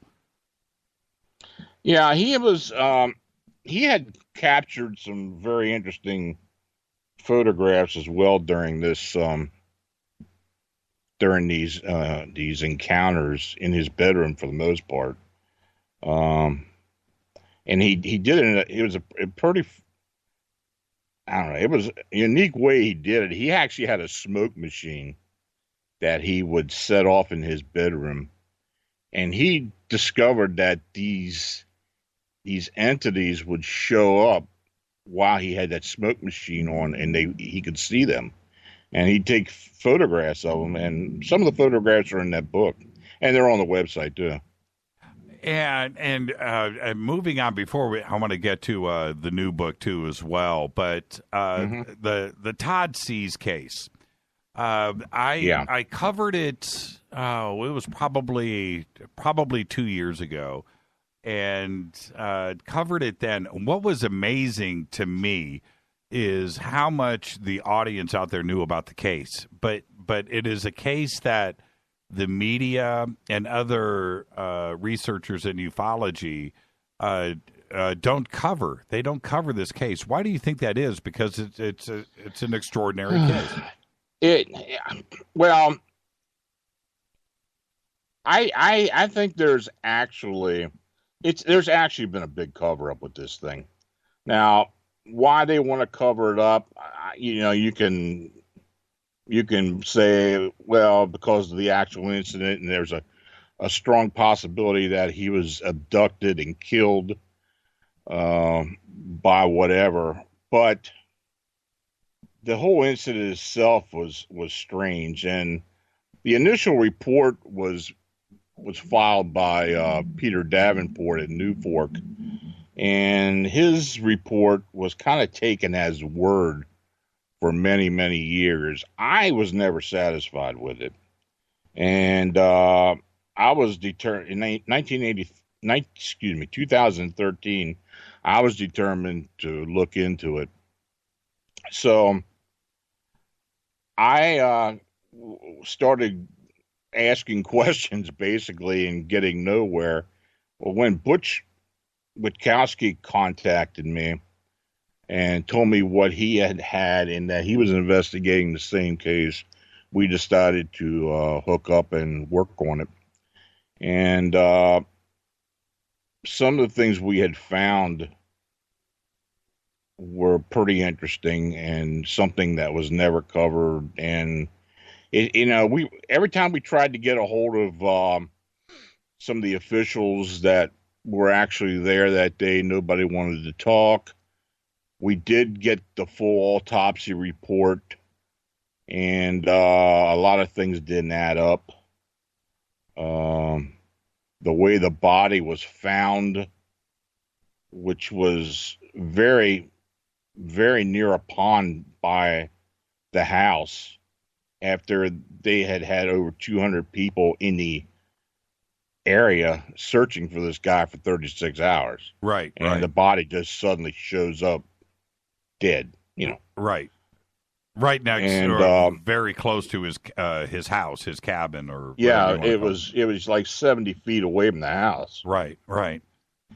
And the other, there's like 100 things about the Todd Seas case that don't smell right. The whole case stinks, but the everything from the ATV and where he got it from, his identity, his family, his school records, work history, everything didn't add up. Everything, but yet he was from the area and he knew the area. And why the huge cover up unless it was what we think it is, that it was probably some kind of alien abduction, or he was mutilated by aliens, or whatever it could be, but everything else doesn't add up in the case. None of it. There isn't one thing that makes sense. No, it doesn't. It's gotten to the point now, and Butch and I made an announcement back in January that we're of the opinion now that there's a more than 50% chance that this was UFO related. Well, there was a sighting that night that had nothing to do with him. Well, there was actually two sightings. There was one on both sides of the ridge. One was a farmer who had seen this huge disc above the power line. And on the other side of the ridge, two fishermen in the Susquehanna River actually had seen something being pulled up, which they described was a man in his underwear, right, being pulled up to the to this craft. But that, that's not the only time that this craft or UFO has been sighted in this area. I went back and found several other reports of similar craft in that area before and after the incident. When his body was found, there was a lot of decomp, but one thing that was not in the report, was on the autopsy, that was never reported, was the body had no blood in it. Yeah. Okay. Let's talk about that for a second, because that obviously it's one of the most interesting parts of the case. But how long? I'm going to set you up for this. I'm going to let you run with it. But how long? Okay. How long was his body allegedly in the place that it was? How many hours? You mean where they found it at? Yeah, from the time that he disappeared to the time that they found the body. How much time elapsed? Well, approximately 38 hours. 38 hours. And then what was the condition of his body? Obviously, the missing blood, but what condition was his body in 38 hours later? Well, there was, people had said there was mutilation. There wasn't mutilation. There was some decomp. But he had a lot of scrapes and scratches on him as well. But he was dressed in a t-shirt and a pair of underwear, and he was laying on his back with his arm across himself. And the only actual spot that was reported was a small quarter-size spot near one of his temples, but I don't know if that's even true. I don't know if that that was manufactured or not. And it actually wasn't on the autopsy report. Yeah, and didn't he have advanced decomposition that wasn't 38 hours? It looked like it was for a much longer period. Something happened to him. I mean, it's pretty obvious that even though it was in August, if he'd been laying out for 36 hours, it wouldn't have been decomp the way, he wouldn't have had that much decomp. And but the fact that the cadaver dogs and divers had been in and out of that area in that pond and everything, and then he shows up laying there underneath a log, a tree that had fallen over, but he was underneath it. That's pretty remarkable. Now, and his body just showed up. Right. And the amount of work it would take to cover up and erase his life history, right? I mean, there's just almost no record of him in the county. Well, it's funny. We were part of a radio show that it was actually just the show I was working on, that I was with, and Butch and I came on there and we explained what was going on, what we had discovered. It was a 2-hour show. We put it all out there. And the next day, Todd C's birth certificate showed up on Ancestor.com. Really? Yeah. And there was another document there as well, a traffic ticket he had received. And now that's interesting. Yeah. Yeah. And staying with this, why do you think, aside from the alien side of it, which I think is right there, why go to all of the great lengths of covering up this guy's past? What is it that they are trying to hide? Well, my opinion is that, people were saying that it was local government that did the investigation, but actually there was another agency there, because when the body was found, all the people that were part of the search were rounded up and taken to one of the local firehouses, and they locked the doors, they closed the doors, and I was told by one of the people that was present, they were told not to say a thing. People were saying they thought it was FBI, but I believe now it was Air Force. Why is that? Because of just the way things were handled and the way things were covered up. This was definitely military, and I believe the Air Force was doing it. Do you think we'll ever get to the bottom of Todd C's? I doubt it. And Butch and I both have said we doubt it. But, we can speculate, and, the more information we pick up here and there, maybe we'll get a better idea of what actually happened. But, I'm not betting on it. But I'm going to keep pursuing it. We're going to keep pursuing it until we get it. There has been a lot of pushback from the ufology community on us for this.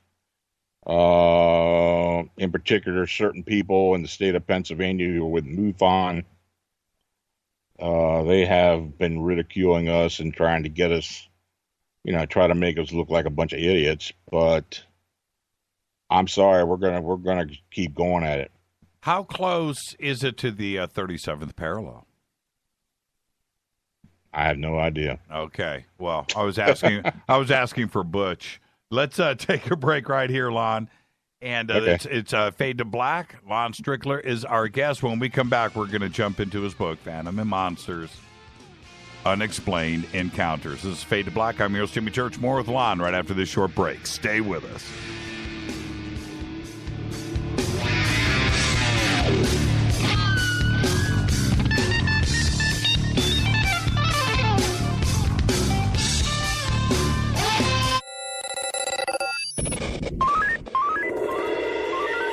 Way out here, we listen to Jimmy Church. You're listening to Fade to Black. Always on the edge of the hottest alternative talk. Jimmy Church with Fade to Black. KGRARadio.com. ¿Qué tal, mis amigos? Yo soy Mario Carson, el tiburón, y los invito para que escuchen a mi buen amigo Jimmy Church Radio. ¡Claro que sí! You get a Zipa. You get a Zipa, you hear me? What's the name when you snore? It's Zipa, Zipa. It's the thing we're craving for. It's Zipa, Zipa. You can't sleep all night. Zipa, Zipa. And wake up feeling right. It's Zipa, Zipa. Makes me love my husband more, 'cause he no longer snores. Zipa, Zipa, it's Zipa, Zipa. Zipa's different than any other device because it actually works. A lot of these other devices, they just bring the jaw forward. That's it. However, the thing that makes Zipa different, it stabilizes the tongue, basically, with this elastic band. But right here, Jimmy's telling you that this is a unique device. Go to Zipa now, buy it, and stop the snoring. Get a Zipa, ZYPPAH.com. Zipa.com. That's ZYPPAH.com. Oh, fall. My favorite time of year. Cooler temperatures and, well, let's be honest, layers. Lots and lots of layers. Look, I get it. We all have that favorite hoodie. Matter of fact, I've got a few favorite hoodies. You should wear yours. Enjoy it. I do. But I stay focused on my health year-round. And for me, I take Nature's Youth RSF from nature'syouth.com. Nature's Youth RSF from nature'syouth.com. I eat right, control my portion sizes, still maintain a commitment to regular fitness, and I get plenty of rest, and I take Nature's Youth RSF. It's okay to cover up your beach body for a few months, but don't just forget about it. Nature's Youth understands exactly what it means to provide top-quality health products And Nature's Youth customers not only improve their health, they know they're also providing their body with the right nourishment to maintain peak performance levels and fight the aging process. So layer up and get started today with Nature's Youth RSF. naturesyouth.com. Simple to use, even simpler to order. Go to naturesyouth.com. That's naturesyouth.com. You are listening to Fade to Black with Jimmy Church on the Game Changer Network. Oi, oi, I'm Reese Evans. You're listening to Jimmy Church. This is Revolution. The revolution will not be televised. The revolution is on radio. Ciao.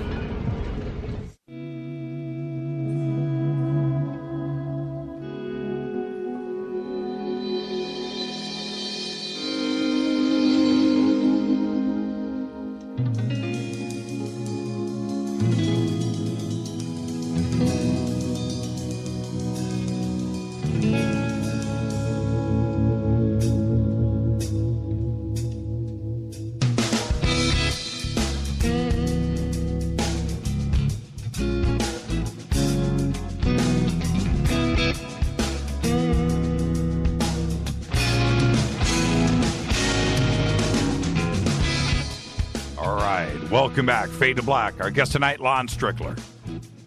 He's got a new book out, Phantoms and Monsters, Unexplained Encounters.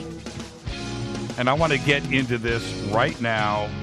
And you know what, Lon, before we do, one of our sponsors on the show, River Moon Coffee, just tweeted in, please ask Lon if there are any Bigfoot sightings in Minnesota or Wisconsin. So I thought I'd throw that in there. Yeah. Yeah, there's actually a lot of. Do you have any that you can comment? A lot of dogman upright canine sightings as well. Really? Oh yeah. And I know that's one of your specialties, right? The Pennsylvania upright canine sightings. Yeah.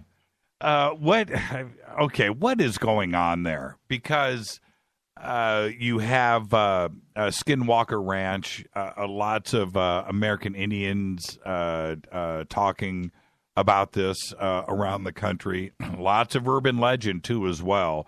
But it's also one of the more frightening aspects of the paranormal and cryptozoology. What do you think is going on with these upright canine sightings? It's something I really never looked into until we got this first report. I've always kind of let Linda Godfrey take care of the dog man, and I'd read her reports, and, when she'd come on the radio show with me, I'd talk to her about it. Right. But in the summer of 2015, we got a report from, Butch actually got the report from Clearfield County, where this first, and he's probably told you about this, you got this first report of this sighting of this 8-10 foot creature that looked like a upright dog man or upright canine that suddenly appeared out of thin air while in front of this guy who was walking his two dogs. And this thing just walked away like nonchalant, like he didn't even notice the dogs in them. And this was in the state game lands, 331, which is just south of Penfield, Pennsylvania. So, we got that report. Then after that, I got a report from a gentleman. This was this happened in July of 2015, of a guy who was in the same area of Penfield, and he was driving home from work, and on the side of this road, this mountain road, this werewolf is what he called it, was gnawing on some roadkill. And the way he described it, it just scared the living hell out of him. Now, this was during the day as well. Wow. So, and these sightings, and most of the sightings have been during the day. We've got a third sighting not long after in Cambria County, in this town of Portage, where there's a small park, and we actually got three different sightings of this upright canine. There was another sighting in the town, and so we basically had about 4 sightings in this one town.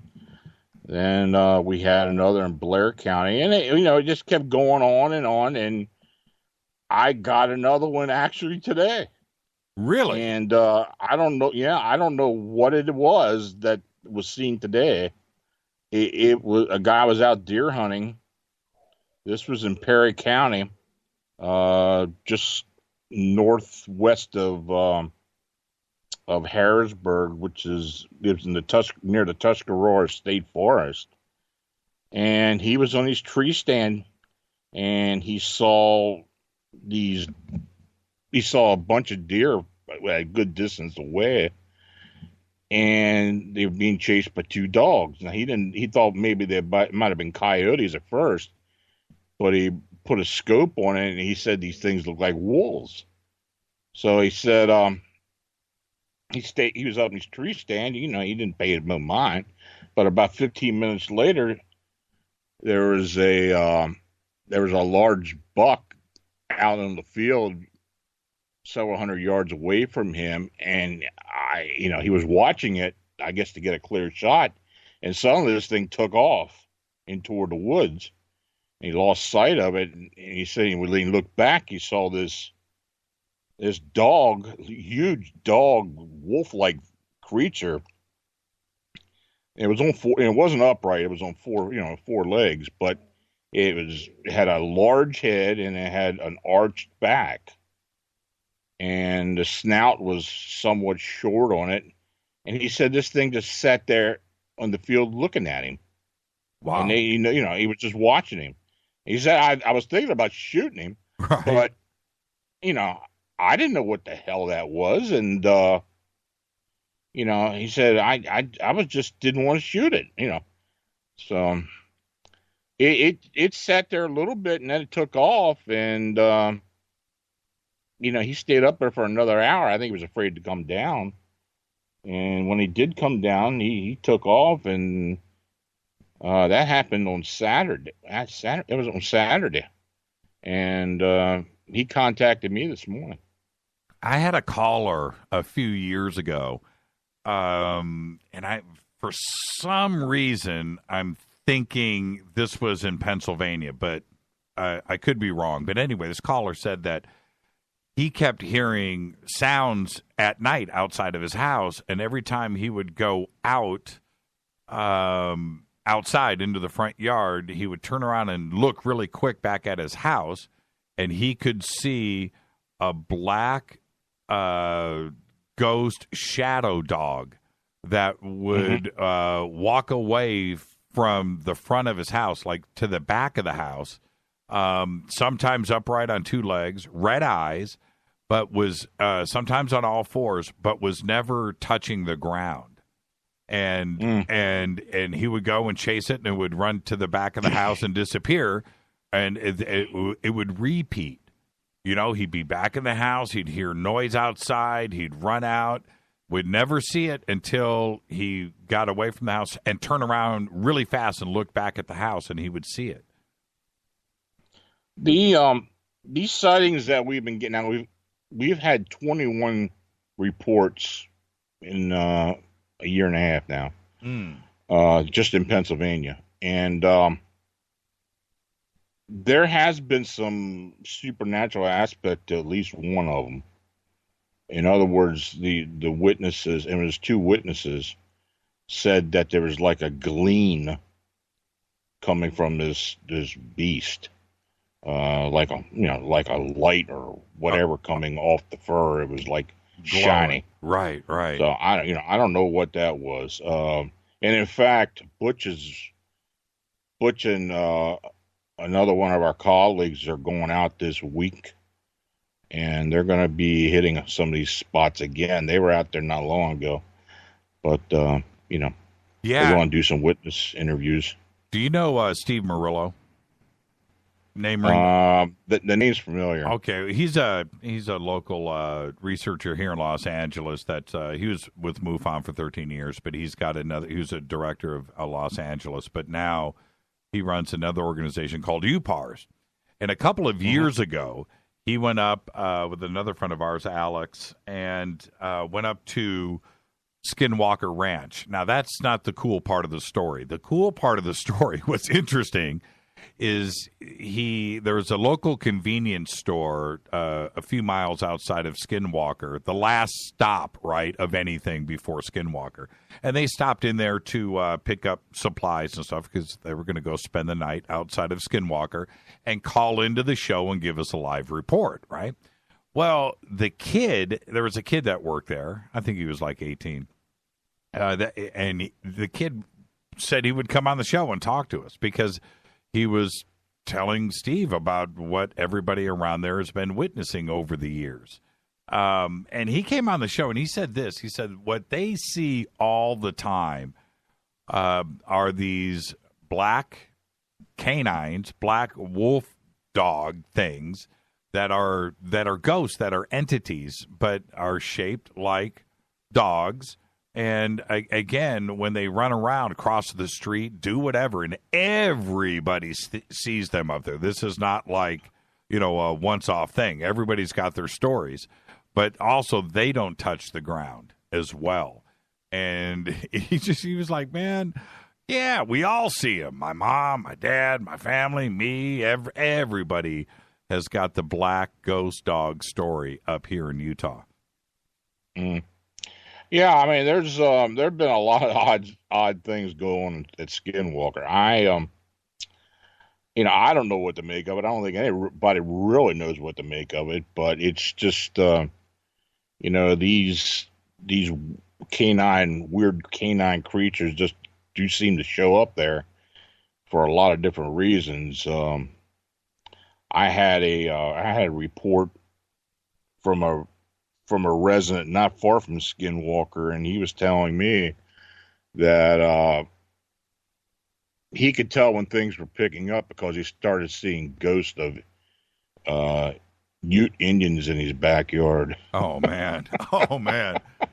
Oh yeah, man. And he said he was telling me there was 3 ghosts that were totally white. They were really tall, and there was like a small creek in the back of the below the house, and they would walk off out of this embankment up out of this creek and stand in his backyard.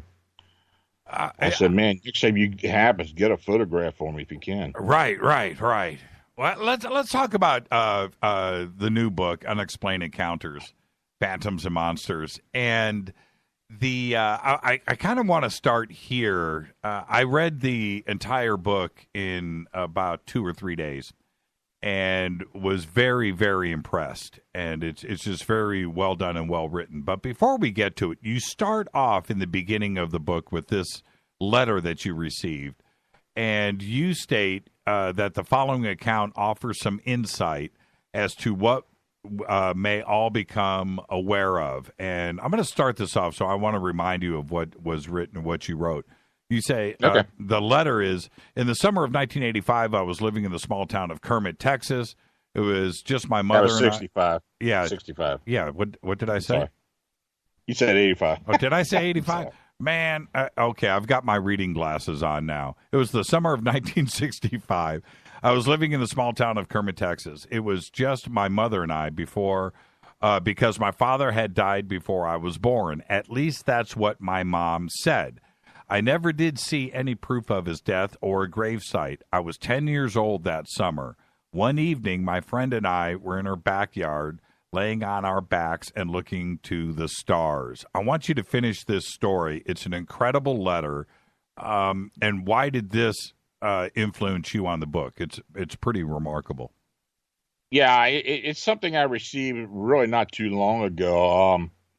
What she wrote was, she said her and her friend were, they were engaged in small talk, and then all of a sudden she had gotten the urge to look towards the western sky. Now, it was like a voice told me to look for the bright light in the west, As I started to look, I saw a bright yellow light getting bigger and bigger. This light was headed towards the ground. I asked my friend if she was seeing this, but she didn't answer. I looked over and she was totally knocked out. I shook her, but she wasn't responding. I was worried about her, but then I heard a voice, a man's voice. I turned my head and there was a man standing about 20 foot away. He was tall. I'd say about 6.5 foot tall. Once again, he said, "Are you Elsie?" I looked at his face, and it seemed very familiar. The yellow light was stationary in the sky and had dimmed. The man looked at me and smiled. I responded, "Yes, I'm Elsie. Who are you?" He answered, I believe you know who I am." Then the face became recognizable. He looked like the picture of my father that my mom had on her dresser. "Are you my father?" He shook his head in the affirmative and said, "Yes, Elsie, I am." I sat there on the grass staring at this man. How could he be my father? Where did he come from? He crouched down on his knees. That's when I noticed he was wearing a silver bodysuit and was barefoot. He looked at me and said, "I have been watching you all your life. I thought it was about time that I introduced myself to you." I started to cry. I really did want to believe that this was my father. I asked, "Did you die?" He looked away for a second or two, then looked back at me. "Elsie, I have a secret. I had to return home before you were born. I had no choice, but I assure you I did not die." By this time, I was absolutely confused and upset. I managed to ask him, "But can you stay here with us now?" He stood up and said, "No, I must leave soon. I will see you again when I'm able. I love you, Elsie." I got to my feet and moved towards him. Wait, where are you going?" By that time, he had vanished, and the yellow light ascended at high speed into the stars. I looked into the sky, hoping the yellow light would reappear. I could hear my friend say, "What's going on?" I said nothing, turned and walked home. I never told my mom what happened because I believe it would have upset her. She loved my father deeply and mentioned him often, but she still never told me what happened to him, even when I asked. In July of this year, my mom passed away. I recently started going through her private papers and found an envelope with "Elsie, please read" written on the front. There was a letter that was dated July 21st, 1965, which was the same day on which my mom passed away. The letter read, "Sweet Elsie, I know your daddy came to visit you a few days ago. He told me he would. I love your daddy and miss him terribly, but he cannot live with us. All I can tell you is that he will come for you one day. On that day, we will all be together in a place where I have been before. It is another world, another existence that people on earth would never understand. It is beautiful and wonderful. I don't know when you'll receive this letter, but if you have your own family by then, they will join us at the time of departure as well. Stay strong and hopeful. I love you with all my heart, Mom." My husband and I talked about the contents of the letter, and we discussed it with our adult children. We are convinced that our ancestors are extraterrestrials. I know this seems impossible, but I believe that you and others can understand why I feel this way. That is why I'm writing you. My father has not returned in 51 years, but my family and I believe that we will ascend to the stars when our day comes. Elsie. And now, that was a pretty profound letter. I had to read it 3 times before I contacted her. By the way, Elsie isn't her real name. We talked on Skype for about 2 hours, and in fact, I talked to most of the family, and they're convinced that they're star people, and that we'll join a non-human race when their bodies die. I asked if any of them had extra abilities. Elsie and her daughters say that they have very keen intuitions, which has become very useful on occasion. Elsie's husband confirmed this, saying that their abilities were scary at times. I asked her husband if he believes he would join the family since he's not a descendant. Right. He said, I can only hope, but believes he will. That letter ripped me apart, man. I mean, it just ripped me apart. And how difficult, I could tell, it's hard to read, isn't it? Yeah, it is. It was, like I said, I had to read it 3 times. Right. I didn't know what I was really even getting into, but when I did contact her and we agreed to meet on Skype and talk face to face, it was almost like, it was almost like we knew each other too. That's how we kind of hit it off. And I asked her why she sent the letter to me.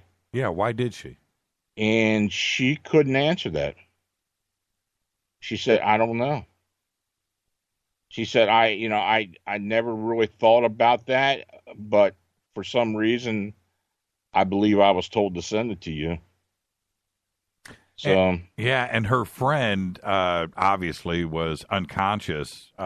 Later, did you ask her if her friend saw or heard anything, or what they were hearing while she was knocked out? She said that they never discussed it. Right. Though she did acknowledge her friend had passed away. Right. So I don't know what. Yeah, beyond that. Yeah, just absolutely extraordinary on every level. I mean, the silver suit with the bare feet, I thought was very interesting. The orb, the light in the sky that grew, I find that very interesting. I've had my own experiences, and I'm sure you have too as well. And when you see stuff when you read stuff like this, you can only relate it back to your own experiences. And there's something about this that is not only rings of truth, but of emotion, of reality. Yeah, every once in a while, I will get a letter that really hits a certain spot, and you know for a fact that it's true. And yeah. And I'm not saying that everything I get isn't true. I mean, I think most people who contact me saw something or think they saw something, or they want to contact me. I have very rarely run up against someone who was out to hoax. Yeah, I feel the same way. If somebody takes the time, and I get, just like you, I get a couple of experiencers writing me every day and telling me about, something that has happened to them. And for somebody to take the time to write the email isn't out to fool me or out to hoax me. They are trying to share their experience. And that's the way that I feel about anybody that takes the time to write, because look, chances are I'm not going to read it on the air. They're just trying to reach out to me. You know what I mean? Yeah. Yeah, I know exactly what you mean. Okay, let's see here. Okay, we got 4 minutes to the break. Your first chapter in the book, Black-Eyed People, Humanoids, Entities, and More. The Black-Eyed Children and Black-Eyed People stuff is pretty chilling to me. I haven't experienced it myself, not directly, but the first story, Visited by the Little Children. Can you share that with us? Okay. The abridged version, actually. We don't have to. Yeah. Okay. This is what I received. I live in the northwest part of New Mexico, and during the summer of 1992, I heard the weirdest story ever. My grandmother, being Navajo, lives about an hour south from where I live. It's quiet and isolated part of the Navajo reservation. There's no running water, no electricity, no utilities whatsoever. I used to travel there on weekends to check up on my grandmother and my mother. One summer weekend, we took my grandmother over to her older sister's house to check on her. and haul water and bring some much needed supplies. My grandma's sister is the oldest and lives alone in a 2-room house. The entry of the house is used as a living room and a kitchen. The bedroom is another room that's separated by a wall adjacent to the kitchen. She is very old-fashioned, has no electronics, and is very isolated from the rest of the world. She does not speak English. She only speaks Navajo. Her only advanced technology is an old AM radio and a D-cell flashlight. Right on. When we arrived, she told us the strangest story. She said that one night she woke up and her room was totally lit up. She said it was like the sun came up and she thought she overslept. The lady is awake before the sun is up, and she usually does her morning prayers before the sun is up, and as she was somewhat distressed that she has slept that long. She said that she sat up in her bed and started to walk to her kitchen. Then all of a sudden it went dark. It gets dark on the reservation. It's so dark that most times you can't even see your hand in front of your face. She was startled and then went back to bed. A few nights later, she was awakened by the dishes in her kitchen banging together. She said that her room was lit up again just like before. She said the sun came up and she got up to investigate what was making the noise. As she walked towards the doorway, she heard a little child run across the doorway. She was surprised and when she got to the doorway, she saw the little children run and hide from her. She got upset and grabbed her broom. When she grabbed her broom, it darkened again. Everything was quiet and dark. No little children in sight. She was upset and wanted to know what was going on. She asked us if we had any information on what was going on, why in her house. She thought it was skinwalkers using their witchcraft on her, but she couldn't explain what was going on. In the back of my mind, I was thinking she was being visited by aliens. She's never talked like this before, and how can she accurately describe an alien gray? She said that they were very small, gray, and had large heads. She had no interaction with the outside world, nor does she have any idea what an alien is. A week went by, and we were concerned for her and went back the following weekend. She said that the little children visited her again. This time, she said she just covered her head with a blanket and just lay quietly in bed. She said that they were in the room digging around. When they were by her bed, she coughed, and they left the room and continued to dig around in the kitchen. Man. They dug around and then left. They dug around and then they left. I don't know why they were visiting her and what they were doing, what they were looking for. After mentioning this instance to the rest of the family, it was decided to take her to her nursing home. She never talked about visitors again. There are numerous sightings on the reservation. I've also seen strange lights. Man. Lon Strickler, the book. Phantoms and Monsters, Unexplained Encounters. More with Lon right after this short break. This is Fade to Black. I'm your host, Jimmy Church, on the Game Changer Network and KGRA, The Planet. Stay with us. Hi, everybody. This is Rob Halford, the Metal Guard, on JimmyChurchRadio.com. KGRA Radio. Intelligent talk.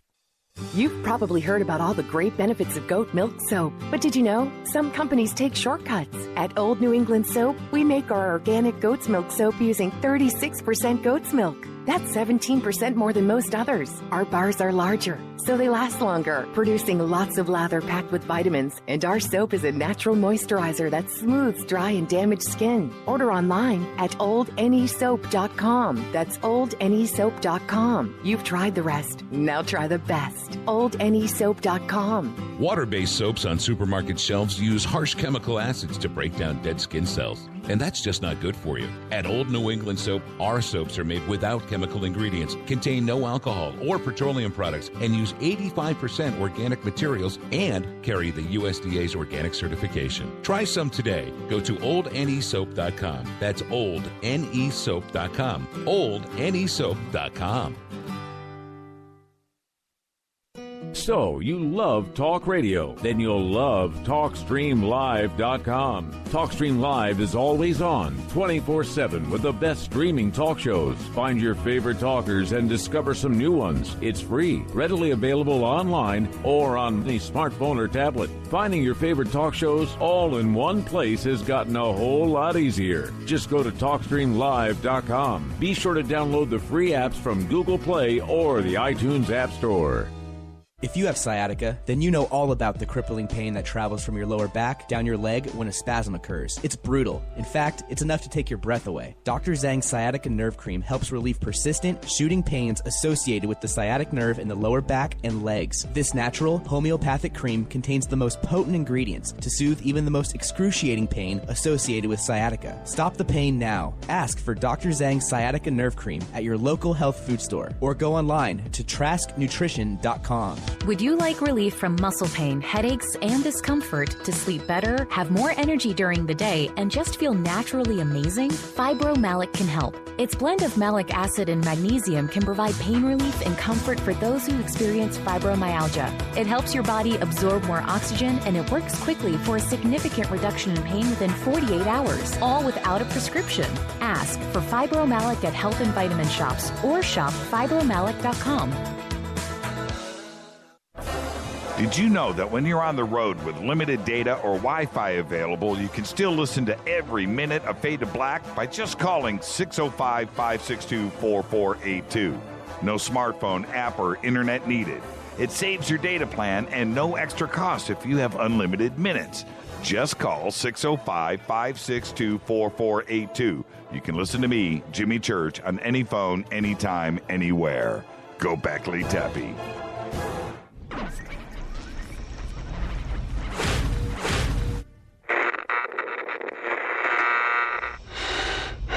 You want to know a secret? I love ponies. I really love ponies. I'm serious. I couldn't stay sane without ponies to brush. Why Fade to Black? Because you never got that pony, damn it. This is Fade to Black with Jimmy Church on the Game Changer Radio Network and KGRA, the Global Radio Alliance.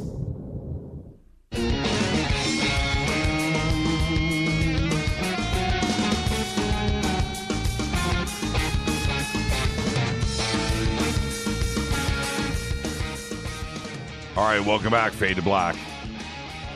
Our guest tonight's author, researcher, radio guy, blogger, Lon Strickler. We're talking about his new book, Phantoms and Monsters, Unexplained Encounters. And Lon, before I jump to one of the things that I wanted to discuss in the book, what is do you have a favorite story in the book? Yeah, it's tough, isn't it? I read the whole thing. Yeah. Ooh, man. It is. I really don't. I really don't. You know, that's why, you know, the first story I read, that was my favorite. That's why I put it up there. What about, can you read the letter, February 10th, 2016? Hello, Mr. Strickler. It's the letter from it's not signed. February 10th, 2016. That letter is insane. I mean, okay. Why don't you look that up and then there's I'm gonna. You know what chapter it was in? I can get it real quick. It's page 14. Oh, okay.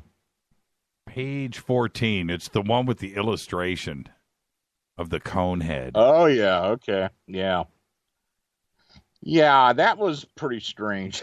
That was an elderly woman who lived in Surprise, Arizona, which is a Phoenix suburb. She contacted me that she stated she had witnessed two humanoids standing outside her bedroom window a few days before last Christmas.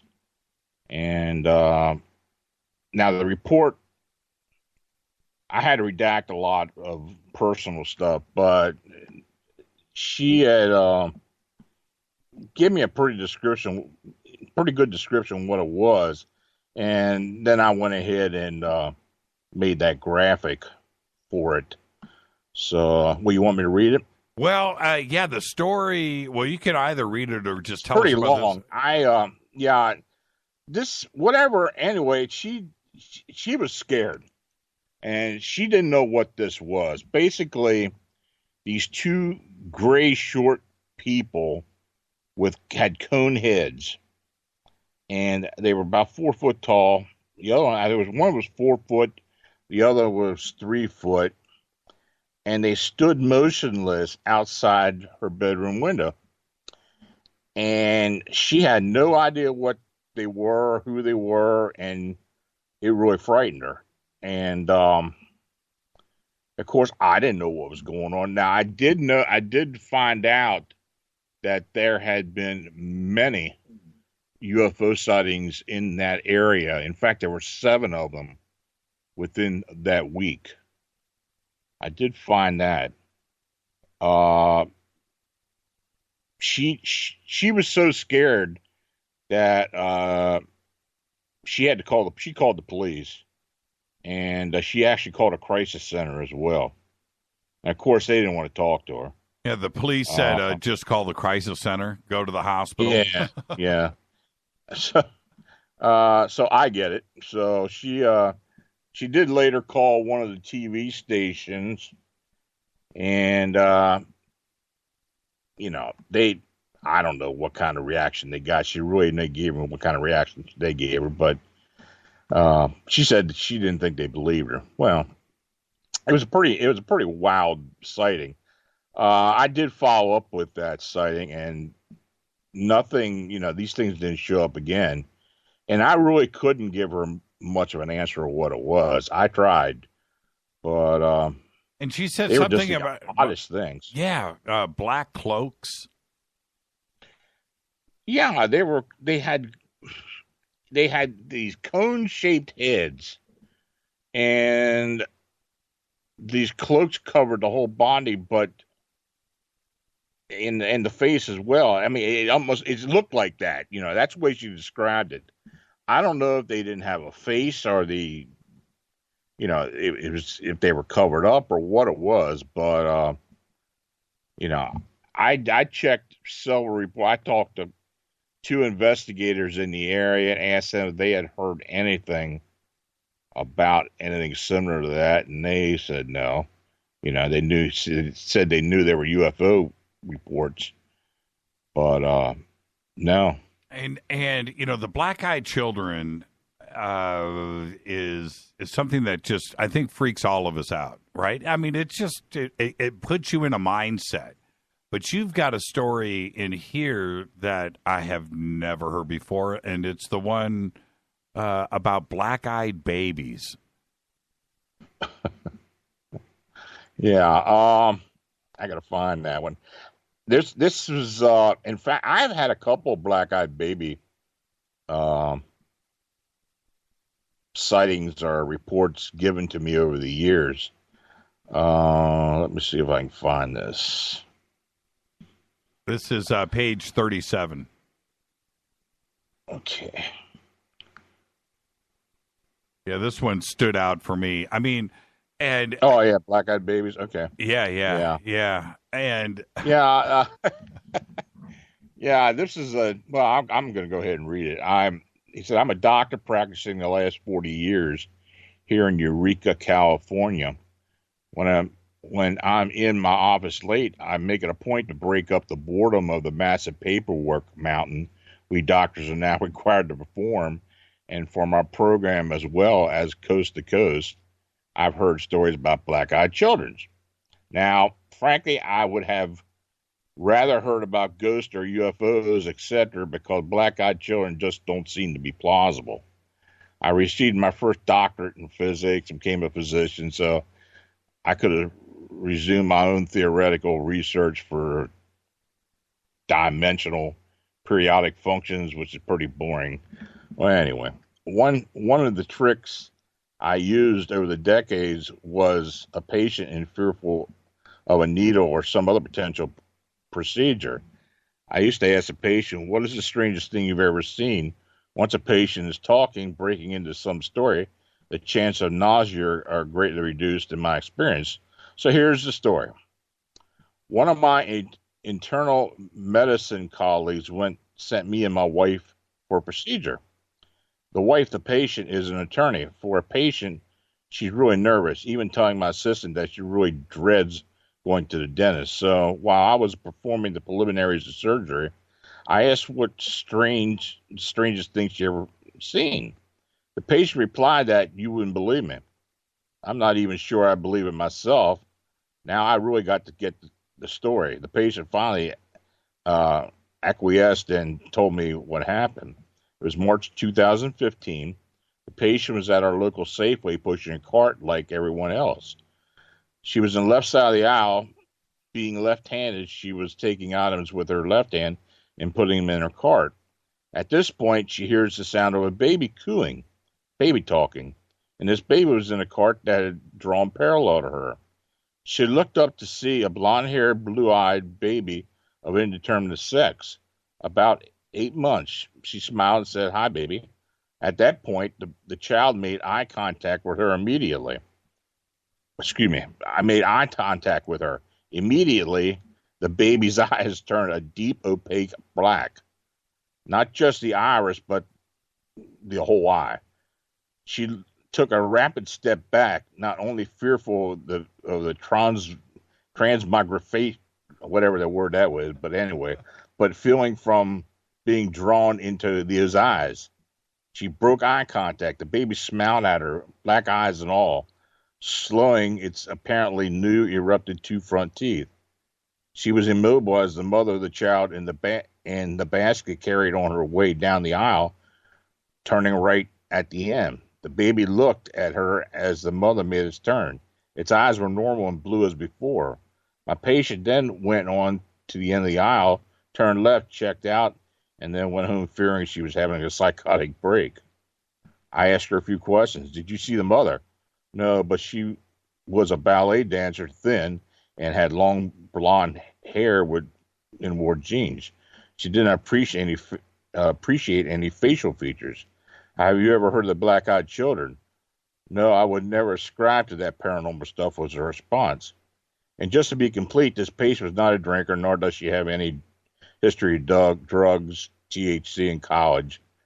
I do not know what to make of this story. The patient is a practicing attorney, well respected in our small community and married to a physician. There was nothing in her demeanor at all in all her contacts that made suspect drug abuse or mental abnormalities. An ophthalmologist colleague told me that we once heard a similar story, but does not know any syndromes of which cause black eye syndrome or whatever you want to call it, save for any trauma. As Rod Serling used to say, submitted for your approval. Yeah. Yeah, this black-eyed kid, people, it seemed at first that these sightings were mostly children, and now it's starting to become babies and grown adults, and it's becoming more prevalent. People are just noticing them more, and the kind of strange thing about most of the incidents is that they seem to move quickly without you seeing them moving. And the whole book is full of this excellence. I mean, it is just one tale after another, just really well done. I want you to, I'm just letting the audience know, I don't know how many pages are here. I haven't counted, but it is just full of these experiences. And I want you to go right past this one, a couple of stories down, which is one of my favorites in the book, and it's the time travel story. The one says time travel do not go? Yes. Okay. What is going on here? And the thing is, with this story, were you able to investigate and take any of this further before you share it with us? Actually, this story was given to me from a colleague, I think. It was given to me by a colleague. Yeah, so I didn't get a chance to talk to him. Okay. I didn't get a chance to talk to the witness, no. Okay, go ahead. Share this story with us. Incredible. This one's good. Okay, so I've had the strangest experience I ever had in my life in August. Have you got a minute for a story? Okay, let me quick background about me so that this little experience will make sense. I'm in my 50s. My daughter's in her 20s. She has no children. I have no grandchildren. One of my hobbies is I have a little fleet of kind of vintage motorcycles and classic cars, all in various states of disrepair, that I drive around during the summer. I got a big warehouse that it's sitting in, so they're not sitting out getting rusty. So I told her when I'm going.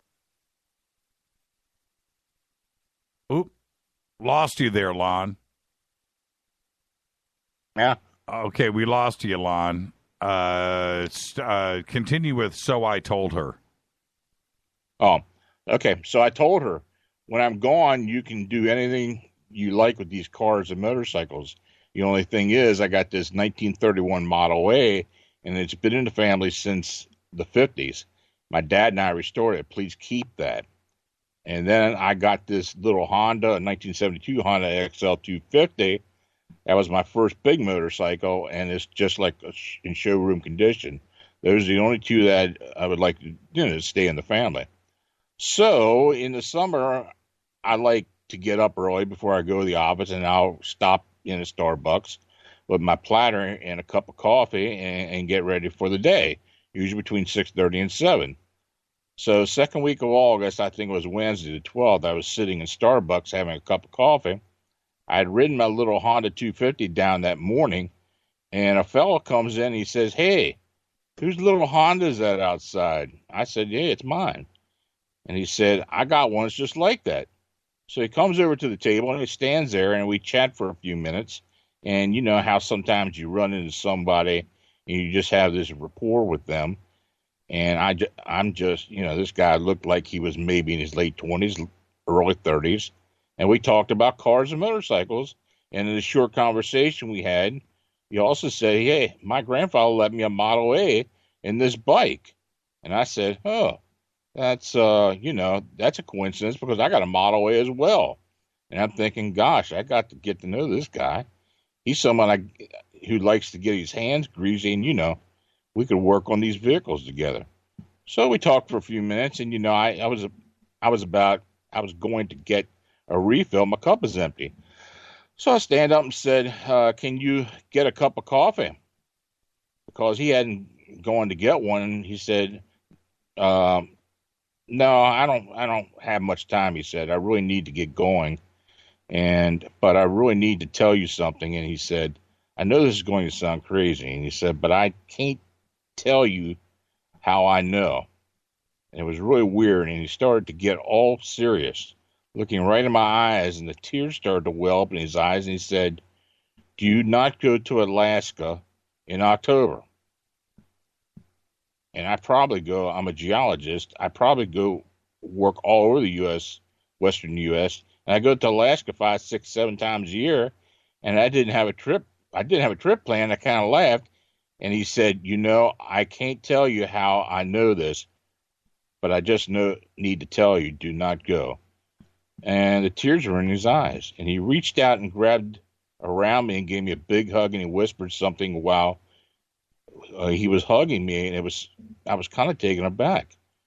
You know how you hear something that takes a little while to, I didn't understand what he said. He just let go of me and said, "Remember that." And he turned and he strode towards the door, and I saw him go out the door past the windows. And I sat there for 10 seconds processing, what did he say? Suddenly it came to me. He said, "Love you, Grandpa." I took off out the door, and just as I rounded the door near the corner, I kind of saw his flash, and it was like, it was like 6:45 early in the morning, and it could have been the sun glinting off the windshield or something, but when I came around the corner, there was no one there. and there weren't any cars, and it was like 50 feet to the next doorway, 250 feet to the next doorway, and there was nobody there. And I'm a scientist, and I don't know how to, the flash could have been a reflection, and that sky could have been a coincidence, and maybe it was messing with me, but I don't know. So yesterday a proposal came across my desk, for October. Yeah, man. Yeah, man. Wow. That's the first thing I have to ask. What do you think about this? There's so many elements of this that are touching, and again, it's emotional, right? It pulls at you, but it's just an incredible story. What do you make of it? Oh, well, it made a great TV episode. I know that. Yeah, you ain't lying. I don't know. I mean, I do remember getting it from this colleague, and he was kind of dumbfounded because it was a letter that was sent to him. I don't know. These I do occasionally get these possible time travel encounters or time travel accounts. This is a better one. It's another one of those stories that kind of tugs at you again, Yeah, and they're all written in I guess it's first person written to you. Yeah. Well done. I wanted to ask you really quick before I let you go. What do you make of the Mandela effect? What aspect of the Mandela effect are you talking about? Well, just in general. First, I guess the first thing is it certainly has grabbed hold of everybody in a pretty grand manner. This isn't a small thing. It has really taken on a life of its own. Do you think that it's everybody just having bad memory, or do you think that there's actually something to it, that there is something going on? It's very possible there may be something to it. I really, honestly, I don't have an opinion either way. I've heard a lot of things similar to this, but I don't judge for the most part. I don't really see any proof to where it can, it's actually happened. But like everything else, you can have an opinion, and maybe it is something. Have you had anything in your own past that you remember differently that makes you just sit up and go, well, maybe there's something going on here, because I remember it differently? Not really. No. Okay. Yeah. When it comes to, a time travel story like this, I have to look at things logically. Like, in the future, they would have figured out time travel, and so why wouldn't they come back here and visit? Right? There's that part of it. And so the alternative timeline and alternate realities and other dimensions are all possibilities of things. But then you have to ask yourself, why haven't we been contacted by time travelers? My take is, why would they want to be seen? They wouldn't be allowed to go back if we would keep them, right? My thought on this is, I do believe that much of what we see and experience are our descendants who have come back somehow through time travel or whatever means. I think the way that we are treating this world and the way we treat each other has probably led to some type of major incident at some point that has been stopped by those from our future. It makes a lot of sense when we look at the lack of, the use of nuclear weapons, for example. Right. We've had every opportunity to end this planet 10 times over, right? 100 times over. It hasn't happened, and it continues not to happen. I'm in agreement with you there. But what about, and that's interesting how you put it like that, that it's, our descendants or our future descendants coming back to visit us. Right. Are your parents still with you? Yes. Okay. Have they ever had an experience that they've shared with you? You know, my mom came back and visited me after she passed. No, but my mother, grandmother, and I were visited by my aunt at the same time when she passed away. Really? What happened? Yeah. Well, my aunt had cancer. Now, this was back in 1977. My aunt had cancer, and I was with my first wife then, and we were in bed sleeping, and all of a sudden in the bedroom, it lit up. And I looked up, and it looked just like my aunt. So I knew she passed. My wife was so scared, she got up and ran into my daughter's bedroom. But, she was mouthing words, but I couldn't hear anything. She was motioning. I thought the first thing that came to my mind was she passed away. She was terminal, and, we knew she was going to die soon. But the interesting thing was, no more than 2 or 3 minutes later, my mother called me, and we lived about 10 miles from each other. And she told me Aunt Lottie come to see us. She came to see me. She must have passed away.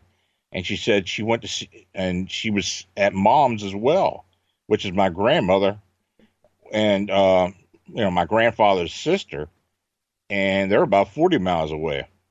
So she came when she passed. She visited all three of us at the same time. Wow. Yeah. Wow, that's great. We're going to. My mother passed away last year. I've talked about it many times on the show. And if anybody was going to come back and freak me out, it would be my mom, right? But it hasn't happened. It hasn't happened yet, and I'm waiting for it. My wife passed away last November, and it hasn't happened to me either. So you're waiting for it? I don't know if it's ever going to happen. Right. Well, we're going to take a break here. We didn't. You know what? I wanted to jump into the Sioux City entity and the Lakewood lichen. Do you want to hang on for another 10 minutes and talk about that really quick? I just want to get those in for the audience. Can we do that? Sure. Yeah, all right. Let's take a quick break. Our guest tonight, Lon Strickler. We're talking about his book, Monsters and Phantoms and Monsters, Unexplained Encounters. But when we come back, he's been researching the Sioux City entity, the Lakewood lichen, the Conewago Phantom, and some other things. I want to get those in tonight for me. This is for me. So we're going to do it. This is Fade to Black. I'm your host, Jimmy Church. Our guest tonight, Lon Strickler. We'll be right back. Stay with us.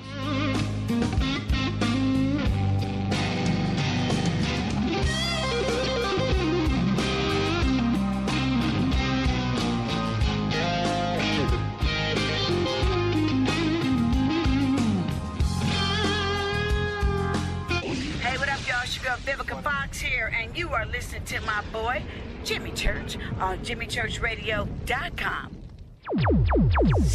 Despite popular opinion, reading a book will not make you smarter. But listening to Jimmy Church will. Balance of Nature's fruits and veggies. I had gout in both my knees, and it's gone. Well, I'm pretty stupid. I should have ordered it 15 years ago. Best thing I ever got in my. It's the most effective product that I've ever bought in my life. He had eczema on his hand, and it cracked for years. He did anything from doctor, every cream, everything. And 3 months on the veggies and fruit, it was gone. They're just awesome. They keep asking me, what am I doing? I told them what I did with my cholesterol. I had the blood test, right? And it went down 100 points. 262, now it's 162. Everything is just perfect. Call now to find out how to get your free month's supply of Balance of Nature. Call 800-2468-751. That's 800-2468-751. Call now, 800-2468-751. Or go online to balanceofnature.com. Use promo code TSL.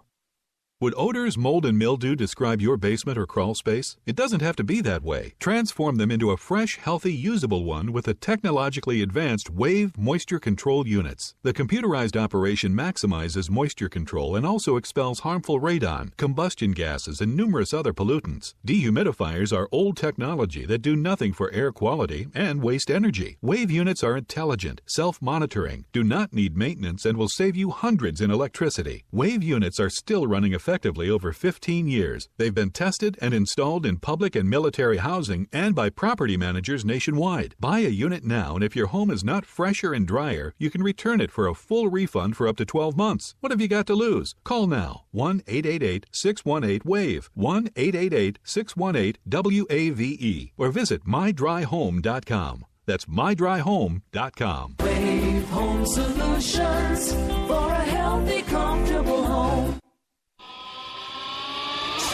What's up, Fadernauts? Studio Dome loves Fade to Black and the F2B audience so much that they have put together the ultimate stereo Bluetooth system. They've done it just for you. Man, check this out. The Studio Dome SBB2 stereo system is here. It's featuring 2 Studio Boombox 2 SBB2 wireless Bluetooth speakers, packed in its own custom hardshell case. This Studio Dome system features the very latest in stereo Bluetooth technology. The 2 full-range boomboxes are in true wireless stereo. You've got to hear this. It's amazing. It's just $129, and use the promo code JCRTWS, and you'll also get free shipping.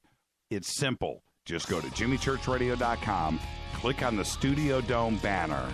Go Beckley Tepe. This is Kristen, Erica, Brittany, Gabby, and you're listening to JChurchRadio.com. It's not a lifestyle we chose. We were born this way. KGRARadio.com.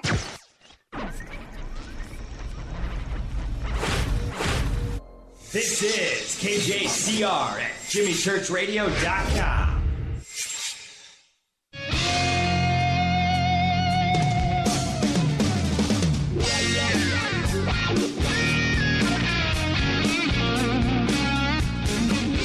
All right, welcome back, Fade to Black. Great conversation tonight with author, researcher, blogger, radio guy, Lon Strickler. Did the Phantoms and Monsters series of books. And one of the things, Lon, that I wanted to make sure that we got in tonight are some of these other cases that you have investigated that most, and as fascinating as they are, most haven't, they're not out there in popular culture, and they are just great cases.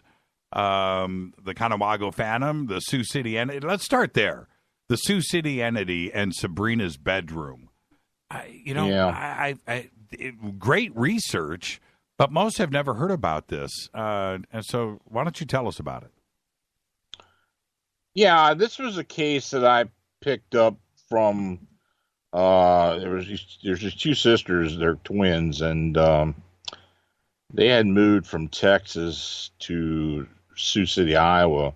Well, over the years, they'd been in other places. But they were experiencing some very weird activity in Sabrina's bedroom. They lived together in this one house. Now, they had activity at another house in Sioux City, but they couldn't figure out what it was, and it was getting to the point that Sabrina was almost like bipolar, and it was really getting bad. And we had a lot of fear that she might do something, to herself. So right. Eventually, we did some research, and but the one thing that the first time we had talked was very interesting. We had talked through Skype, and as I was talking to them, I got this weird sense that there were a lot of entities around the area. I do have the ability to sense spirit energy, a distant spirit energy. So I asked him, I said, look, I'm getting the sense there's a lot of people, and is there an airport nearby? Erlina said, yeah, it's right across the street. And I said, oh, well, I tell you, because I didn't know even where they lived at in the city. I didn't even look at a map or anything. And I told her, I said, look, I've got this feeling that something may have come up with you from Texas, but there is a lot of spirit activity out there around the house. So what happens is, after I did some research and such, and I did know about this, though, later, that I believe that there was a lot of energy from people who had died in the United Airlines Flight 232 in Sioux City, Iowa. And that these houses that they lived in were right across the road. In fact, they were like 200 yards away from the runway. Oh, man. So this PK energy, the psychokinetic energy, was pretty strong in their house. But every time we seemed to calm it down, it would just start back up again. And it got to the point where I figured that, being a malevolent entity required energy to remain, viable. So if one of these malevolent energies cannot feed on human emotion or human life force, they look elsewhere. And earthbound spirits are just, they're fodder for stronger entities. Right. And that's what this thing was doing. Right. And, I instructed Erlina to put a barrier around the house with, salt and a few other things. But, it was a lot of spiritual barriers we set up too. Now, Erlina isn't living there anymore. Sabrina's living there yet. And she's still having problems. And I have told her many times, I said, look, I don't think you're gonna be able to, be away from this unless you move away, because there are so many earthbound spirits from that crash. It's ridiculous. It's just so much energy. Wow. And yeah, and it does happen.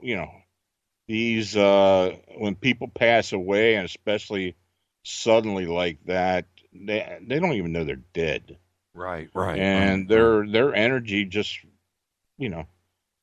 is kind of on a lost dimension, though it's our earth plane, and they don't know what's going on. And then we have they try to be recognized. Yeah, totally. And then we have the Lakewood Lichen of Denver, Colorado. Yeah, that was a case that was given to me by Stan Gordon, because Stan only focuses on cases in Pennsylvania. So this was outside of Denver. And it was a lot of coincidence too, because I contacted David Weatherly and asked him, if he was going to be in Denver anytime soon, that he could stop in and talk to this witness. And he said he wasn't, but the interesting thing was, one of my other colleagues, J.C. Johnson, was actually in Denver, and he was living a block away from this guy's house. J.C. What the guy had seen right. was this canine or dogman-like thing that he didn't know what it was, and it scared the crap out of him in his backyard, and tried to attack a dog, one of his girlfriend's dogs. And that case is still being investigated, because Jack Carey, who lives in Lakewood, he's also been investigating it for me and with JC, and that's still an open case. What does JC? We're trying to figure out what that was. Yeah, what does JC say so far? JC thinks it's an actual being. He doesn't think it was any type of supernatural being. he said he thinks it was something actually flesh and blood. And Jack was telling me, and I haven't seen it yet, but Jack said he caught a video of something similar a few miles away. He's still assessing the video, but JC's that's something we're still working on. Yeah, JC's a good researcher. Man, you got to keep us posted on that. You make me want to write JC right now. I want to know what's going on there. Yeah, I've had a relationship with JC now for about 4 or 5 years. Right. And I post all his investigations on the blog. Yeah, he's great. He's great. The Conewago Phantom, which is in your neck of the woods. Yeah, that was something that happened to me initially, though. Oh man, and it's a strange thing. I actually got contacted by a friend of mine who I ran into at a Boy Scout get together down in Baltimore, and it was for the boys, and he told me the Boy Scout camp up here where I'm living now they were running into some type of weird entity. They heard this thing screaming and such. So he asked me if I was game. This was back in 1988. I said, yeah, I'll go along with you. We'll go up there and camp out and see what's going on. Well, long story short, I didn't feel right the whole time I was up there. And on our second night, we heard something making like a crying baby sound, but it was fading in and out. So we go down along the creek on the trail with flashlights, and all of a sudden, as we're walking by this, by this lower, by the creek, closer to the creek, we see this thing in the creek itself with red flashing eyes. I mean, the bright red eyes. And by the time we got a flashlight on, that thing was gone. It swooshed right up into the air, and we heard this crying baby sound as it was going away. What? So that's where the sound was coming from. And actually, there have been 5 other sightings of this thing up and down the Conewago Creek. So this is another anomaly that I'm investigating. Really quick, Lon, let me jump in. Somebody just tweeted they live in Lakewood. Where was this at again? If they know where the greenways start between between Lakewood and the mountains, it was one of those residents that butts right against one of the greenways. Okay. Wow. I love it's so cool when you have an audience out there that's big, and you mention something like that out of the blue, and somebody out there is listening that is always from that area, right? Yeah. And they learn something new. I just love that when it happens. What are you working on now? You got another book coming out? Yeah, I actually really haven't started yet, but I've actually got 2 of them I'm going to be working on, I think. I talked to JC about this not long ago. I'm actually thinking about doing a book about his adventures. And then I will probably put another book out the end of 2017, another Encounters book. Are you speaking or doing anything like that, or is it just the blog every day for you? It's just the blog. I'm not one of those guys that goes out and speaks, and I do a radio appearance once in a while. I've got my own radio show at Arcane Radio. We'll do that, but no, I'm mostly a homebody for the most part. I don't get out and do the investigations like I used to because of an injury I had years ago. Right. And I'm disabled. But, if I can get out, I will get out. But, I'm always willing to listen and to talk to. Man, I just love hearing your stories. You are the crazy uncle that nobody wants to invite camping because you're going to tell the stories in the dark and scare the crap out of the kids. Yeah, well, my my daughter tells me not to tell my granddaughter any of this stuff. You're right. That's exactly my point. Yeah. Traumatize somebody for life. Thank you so much, Lon, and thank you for all that you do. Everybody, Lon's website is phantomsandmonsters.com. The blog is incredible, and it is the serious, fun rabbit hole adventure. Just go and click and take off running, and that's what you do there. Thank you so much, Lon. Thank you for everything that you do. Thank you. You got it. Lon Strickler, everybody. Again, I want to remind you, it is phantomsandmonsters.com. Go there. It is great reading. And actually, this is your job. This is your high school lesson. Go and read the David Eckhart story about the family and the alien abduction. Start there and then work your way forward. Thank you so much, Lon Strickler. This is Fade to Black. Short break. I'll come back, take a couple of phone calls, and share some of the news that you know nothing about. This is Fade to Black. I'm your host, Jimmy Church.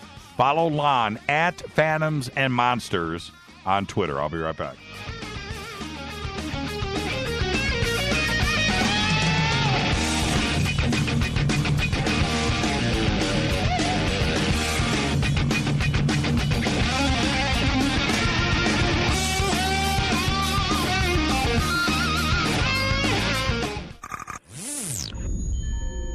You're listening to Jimmy Church, Fade to Black. Fade to Black will now pause for alien identification. The station that talks the net. KGRA Radio. When you take the beans from Central America with dashes of Indonesian and African mixed in and then roasted to the dark side of Fade to Black, you create the ultimate brew of fringe. Introducing the Fade to Black blend from River Moon Coffee. Yes, River Moon's darkest customized roast was created for the love of Fade to Black. The alchemy of masterful roasting and smoking the beans is in every sip of this full-bodied dark Java. I need my coffee dark, deep, with distinct bittersweet chocolate highlights, just like the bunker. Leaning further into the darkness of the roast is Fade to Black blend from River Moon Coffee. Just click on the banner at jimmychurchradio.com and use the promo code F2BBLEND for 15% off of your order today. Go Beckley Teppy.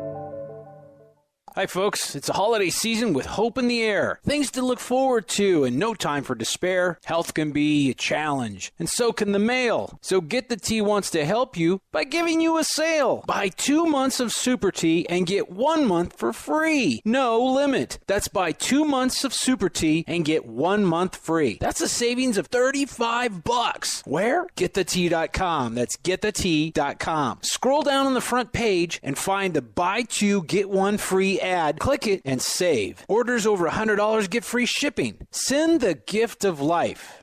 Change tea at GetTheTea.com. We have many non-GMO organic supplements just waiting for you. This holiday season, enjoy health and Thanksgiving with GetTheTea.com. Want to call us? 928-308-0408. That's 928-308-0408. GetTheTea.com is a proud sponsor of doing what's right. That's GetTheTea.com.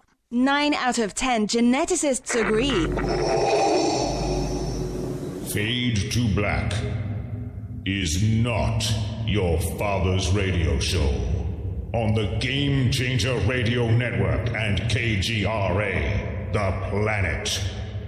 Hi, this is Chase Kletsky with Fate Magazine Radio, and you're listening to Jimmy Church and Fade to Black on the Game Changer Network and the KGRA digital broadcast station where the Fadernauts rock. Hi, this is Rob Reiner from Anvil, and you're listening to JimmyChurchRadio.com. What's up? I'm Chris. What up? This is Kyle Massey, and you're listening to Jimmy Church Radio.